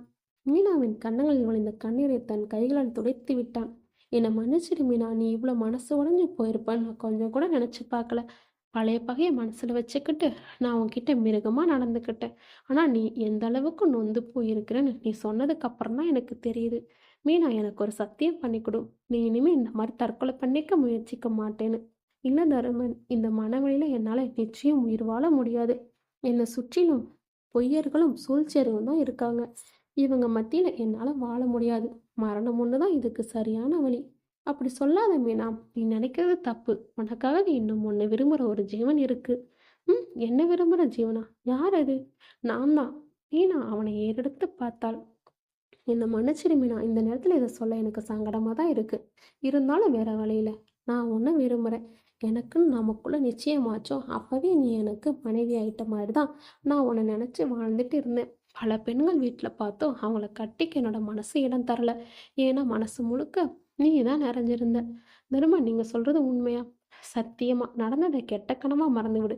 நீ நம்ம புது வாழ்க்கையை தொடங்கி சந்தோஷமா இருப்போம். சொன்னவன் கீழே கிடந்த கத்தி எடுத்து தன் கைகளில் கீறி வலித ரத்தத்தை எடுத்து அவன் நெற்றியில் திலகமிட்டான். நீ தான் என்னோட மனைவி. வீட்டில் பெரியவங்க கிட்ட சொல்லி சீக்கிரம் ஒன்று கரம் பிடிப்பேன். இது சத்தியம் சொன்ன தர்மனை தன்னோடு அணைத்து கொண்டாள் மீனா. தற்கொலை எண்ணம் இப்போது அவளிடமிருந்து முற்றிலும் காணாமல் போயிருந்தது. பாலமுருகன் சிரித்தான். அந்த தங்க துப்பாக்கி இப்போது அவன் கையில். சிதம்பரத்தின் நெஞ்சுக்கு நேராக குறிவைத்தான். சிதம்பரம் அசையாமல் அப்படியே அவனை பார்த்தார். சிதம்பரம், இனி நான் தாமதிக்க மாட்டேன். இப்பவே இந்த நொடியை உன்னை கொல்லப் போறேன் என சொல்லிவிட்டு அந்த துப்பாக்கியின் ட்ரிகரை இழுத்தான். அது எந்த சத்தத்தையும் எழுப்பாமல் அமைதியானது. சிதம்பரம் சிரித்தான். பாலமுருகன், அதுல இன்னும் தோட்டா நிரப்பல. அது தங்க துப்பாக்கி. அதோட தோட்டாக்களும் தங்கத்துல தான் இருக்கு. அந்த தங்க தோட்டாவை ஏன் உன்னோட உடம்புல துளைத்து வீணாக்க வேண்டும் நினைச்சுதான் அது இந்த தோட்ட நிரப்பல. இன்னொரு துப்பாக்கி இதோ என்று சொல்லியபடி அந்த துப்பாக்கியை வெளியெடுத்தார் சிதம்பரம். பாலமுருகன் கொஞ்ச நேரம் முன்புதான் இயல்புக்கு வந்திருந்தான். இப்போது மறுபடியும் மரண பயத்தோடு நடுங்கி வியர்க்க தொடங்கினான். தப்பு மேல தப்பு பண்ணிட்ட பாலமுருகன், இனி உன்னை உயிரோடு விடுவதில் அர்த்தமில்லை என சொன்னவர் அந்த சைலன்சர் பொருந்திய துப்பாக்கியால் அவனை நோக்கி சுட்டார். அது குறித்தவராமல் அவன் நெஞ்சை துடைத்தது. சுருண்டு விழுந்து துடித்துடித்து கண்களை மூடி இறந்து போனான். சிதம்பரம் எந்த பதட்டமும் இல்லாமல் அமைதியாக, மிகவும் அமைதியாக துப்பாக்கியை மேஜை மேல் வைத்தார். இறந்து கிடக்கும் இரு உடல்களையும் பார்த்தார். சிகரெட்டை பற்ற வைத்தார். கண்களை மூடினார். புகையை இழுத்து விட்டார் நிம்மதியாக. அந்த இருட்டில் பவித்ரா அந்த புல்தரையில் படுத்திருந்தாள். நிறைய வியர்த்து போய்ந்தது. அவள் மூச்சு மேலும் கீழுமாக வாங்கியது. அவள் உடையை கலைக்கு போன மோகன் அப்படியே நின்றான். இந்த இருட்டில் உன் உடம்போட அழகு எங்க தெரிய போகுது? எனக்கு லைட்டு வேணும் என வச்சவன் அங்கு ஒரு உருவம் புன்னகைத்தபடி அவன் அருகே வர வர மோகன் பதட்டமாக எழுந்தான். இந்த நேரத்தில் பவித்ராவும் சட்டென்று எழுந்து கொண்டாள். அந்த உருவம் அமைதியாக அவன் அருகே வந்து நின்றது. மோகன் கத்தியை வெளியெடுத்தான். அந்த உருவம் இதை சற்றும் எதிர்பார்க்கவில்லை. இங்கு ரஞ்சித் துப்பாக்கியை தயாராகவே வைத்திருந்தான். சண்முகம் ஸ்டேஷனுக்கு தகவல் சொல்லிவிட்டு அந்த புதரை பார்த்தார். சிறுவர்களும் ஆர்வம் தாங்காமல் வந்து எட்டி பார்த்து அதிர்ச்சி அடைந்தனர். வெயிலின் தாக்கம் அதிகமாக இருக்க நன்கு பறந்து விரிந்திருந்த அந்த பெரிய மரம் கண்ணில் பட்டது. ரஞ்சித் அந்த மரத்தை நோக்கி போக அங்கே மறைந்திருந்த அந்த உருவத்திற்கு நெஞ்சு திக் திக் என அடித்து கொண்டது. ரஞ்சித் நெருங்கினான். அந்த மரத்தை நோக்கி நெருங்கினான். அந்த உருவம் எந்நேரமும் கலண்டு விழும் இதயத்தோடு துடிப்போடு பார்த்து கொண்டிருந்தது. ரஞ்சித் அந்த மரத்தை நெருங்கிக் கொண்டதும் அப்படியே நின்றான். மனித நிழல் அந்த மரத்தோடு திரிந்தது. அந்த மனித உருவனில் காணவும் ரஞ்சித் உஷாரானான். சண்முகத்துக்கும் அந்த சிறுவர்களுக்கும் கையால் என்று சொல்லியபடி மெல்ல அடி மீது அடியெடுத்து வைத்து முன்னோக்கி நகர்ந்தான். அந்த காய்ந்த இலைகளின் மேல் சத்தமில்லாமல் நடப்பது கொஞ்சம் சிரமமாகவே இருந்தது. நடந்தான் நடந்தான். இப்போது அந்த மரத்தையும் நெருங்கிவிட்டான். அந்த உருவம் இப்போது பெரிதை திடுக்கிட்டது. இனி ஒளிவதற்கு வழியில்லை என்று தெரிந்து அந்த உருவமே வெளியே வந்தது. முகிலன் அந்த இரு உடல்களையும் பார்த்தான். அவனுக்கு இன்னும் ஆத்திரம் அடங்கவில்லை. அப்பொழுதுதான் அந்த காரியம் செய்தான். அந்த காரியம் செய்ய 10 நிமிடம் பிடித்தது. ஒரு ஆண் ஒரு பெண், இரு உடல்கள். இந்த உடல்கள் எங்கே கொண்டு செல்லலாம்? அடர்ந்த காற்றில் சென்று போட்டுவிட்டு வந்து விடலாம். அதுதான் சரியான வழி என தீர்மானித்தவன் அந்த இரு உடல்களையும் காரில் ஏற்றிக்கொண்டான். கார் அந்த காட்டை நோக்கி பறந்தது. அந்த இருட்டில் மோகன் தன் போன் வெளிச்சத்தில் பார்த்த உருவம் அதை நோக்கி கத்தியை காமிச்சும் அது கொஞ்சம் பயந்த மாதிரி தெரியவில்லை. மோகனை மேலும் நெருங்கியது. மோகன் ஆக்ரோஷமாக அந்த உருவத்தை நோக்கி பாய்ந்தான். அந்த உருவம் கொஞ்சம் பதட்டப்படாமல் தன் நைட் கோட்டில் இருந்து அதை வெளியே எடுத்தது. துப்பாக்கி. புன்னகைத்தவாறே அங்கே சிதம்பரம் நின்றிருந்தார். என்ன தம்பி அப்படி பார்க்குற? இப்போதான் 2 கொலை பண்ணிட்டு அந்த பணத்தை இங்கே கொண்டு வந்து போட்டுட்டு நிற்கிறேன். இப்போ மறுபடியும் ஒரு கொலை பண்ணணும். ஏன்டா இப்படி அலைகிறீங்க? உங்க கூட அக்கா தங்கச்சி பிறக்கலையா? ஏன் ஒரு வயசு பொண்ணை தனியா விட மாட்டீங்களா? உங்க 5 நிமிஷம் சுகத்துக்கா? பாவம், அவங்க வாழ்க்கையே அழிச்சிடுங்க. உங்க மாதிரியான ஆளுங்களுக்கு தண்டனையா உங்க ஆண் உறுப்பையை வெட்டி எடுக்கணும். தண்டனை கடுமையாகணும். அப்பதான் குற்றங்கள் குறையும். வாழ்நாள் முழுக்க நீங்க ஆண் உறுப்பே இல்லாம வருந்தி வருந்தி சாகணும். 5 நிமிஷம் சுகம்தான் ஒரு பெண்ணோட வாழ்க்கையே சீரழியுது. அந்த 5 நிமிஷம் தப்பு பண்றவனும் ஆண் உறுப்பு இல்லாம வாழ்நாள் எல்லாம் ஏண்டா அந்த தப்பை பண்ணும், ஏண்டா அந்த தப்பை பண்ணும் என்று சாகணும். அடுத்த தப்பு பண்றவனும் உன்னை பார்த்து பயப்படணும். தப்பு பண்ணவே நடுங்குவான். அந்த மாதிரி சட்டங்கள் மாற்றி எழுதணும். சட்டங்கள் திருத்தப்பட வேண்டும். இந்த அரசியல்வாதிகளால் அது முடிய போறதில்லை. அதனால் உன்னை நானே கொல்ல போறேன். எப்படி தெரியுமா? துப்பாக்கியில் இல்லை. துப்பாக்கியில் சுட்டா உடனே உன் உயிர் போயிடும். அப்படி உன் உயிர் போகக்கூடாது. நீ வதைப்பட்டு சித்திரவதைப்பட்டு சாக வேண்டும். எப்படி தெரியுமா? அந்த பொண்ணு இந்த துப்பாக்கியை பிடிச்சுக்குவா. நான் கீழே கிடக்கிற கற்களால் உன் முகத்துல வீசி வீசி உன் உயிர் போகிற வரைக்கும் தாக்க போறேன் என சொன்னவர் அந்த துப்பாக்கியை பவித்ராவிடம் கொடுத்தார். அவ அதை வாங்கிய பவித்ரா மோகனை குறிப்பார்த்தாள். சிதம்பரம் கையில் கிடைத்த கற்களை கொண்டே அவன் மண்டையை உடைத்தார். அவன் உயிர் போகவில்லை. நீண்ட நேரம் அந்த தாக்குதல் தொடர்ந்தது. மோகன் கீழே சரிந்தான். பவித்ரா கண்களை மூடிக்கொண்டாள். இதோ பாருமா, உன் பேர் கூட எனக்கு தெரியல. கண்களை மூடாத, தைரியமா பாரு. இப்பதான் கொஞ்ச நாள் முன்னாடி ஆந்திராவில் ஒரு பெண் டாக்டர் 4 பேர் சேர்ந்து அவளை கற்பழிச்சு கொன்னதை மறந்துட்டியா? பாவம் அந்த பொண்ணு எப்படி திரிச்சிருப்பா. அந்த பொண்ணை உயிரோடவே தீயிட்டு எரிச்சிட்டாங்க அந்த படுபாவி பசங்க. நினைச்சாலே உடம்பெல்லாம் எரிகிறது. நீ பாருமா, நல்லா பாரு. அவன் உயிர் போகிற வரைக்கும் இமைக்காமல் பாரு சொன்ன சிதம்பரம் கீழே விழுந்து உயிருக்கு போராடிய மோகனை அருகிலிருந்த பெரிய பாறாங்கல்லை தூக்கி அவன் முகத்தில் போட்டார். அடங்கியது. அவன் உயிர் மூச்சு முற்றிலுமாக அடங்கியது. சிதம்பரம் பவித்ராவை பார்த்தார். என்னம்மா, உனக்கு கார் ஓட்ட தெரியுமா? நல்லா ஓட்டுவேன். சபாஷ், பொண்ணுங்க என்றால் அப்படிதான் இருக்கணும். எல்லாமே கத்து வச்சிருக்க வேண்டும் என சொன்னவர் தன் கார் சாவி அவளிடம் கொடுத்தார். இந்தாம்மா, நீ வீட்டுக்கு கிளம்பு. வீணா இந்த கேஸ்ல நீ இணையறப்படுறத நான் விரும்பல. வயசு பொண்ணு, உன் வாழ்க்கையே கெட்டு போகும். நீ வீட்டுக்கு கிளம்பிப்போ. பவித்ரா காரை எடுத்துக்கொண்டு கிளம்பினார். சிதம்பரம் சிகரெட்டை பற்ற வைத்தார். கண்களை மூடினார். புகையை இழுத்து விட்டு கார் தூரத்தில் சென்று கொண்டிருந்ததை பார்த்து கொண்டிருந்தார். சிதம்பரம் அந்த பெரிய மரத்து பின்னாடியிலிருந்து வெளிப்பட்டார். தன் கைகளை உயர தூக்கி பிடித்து கொண்டார். ரஞ்சித் அவரை கைது செய்தார்.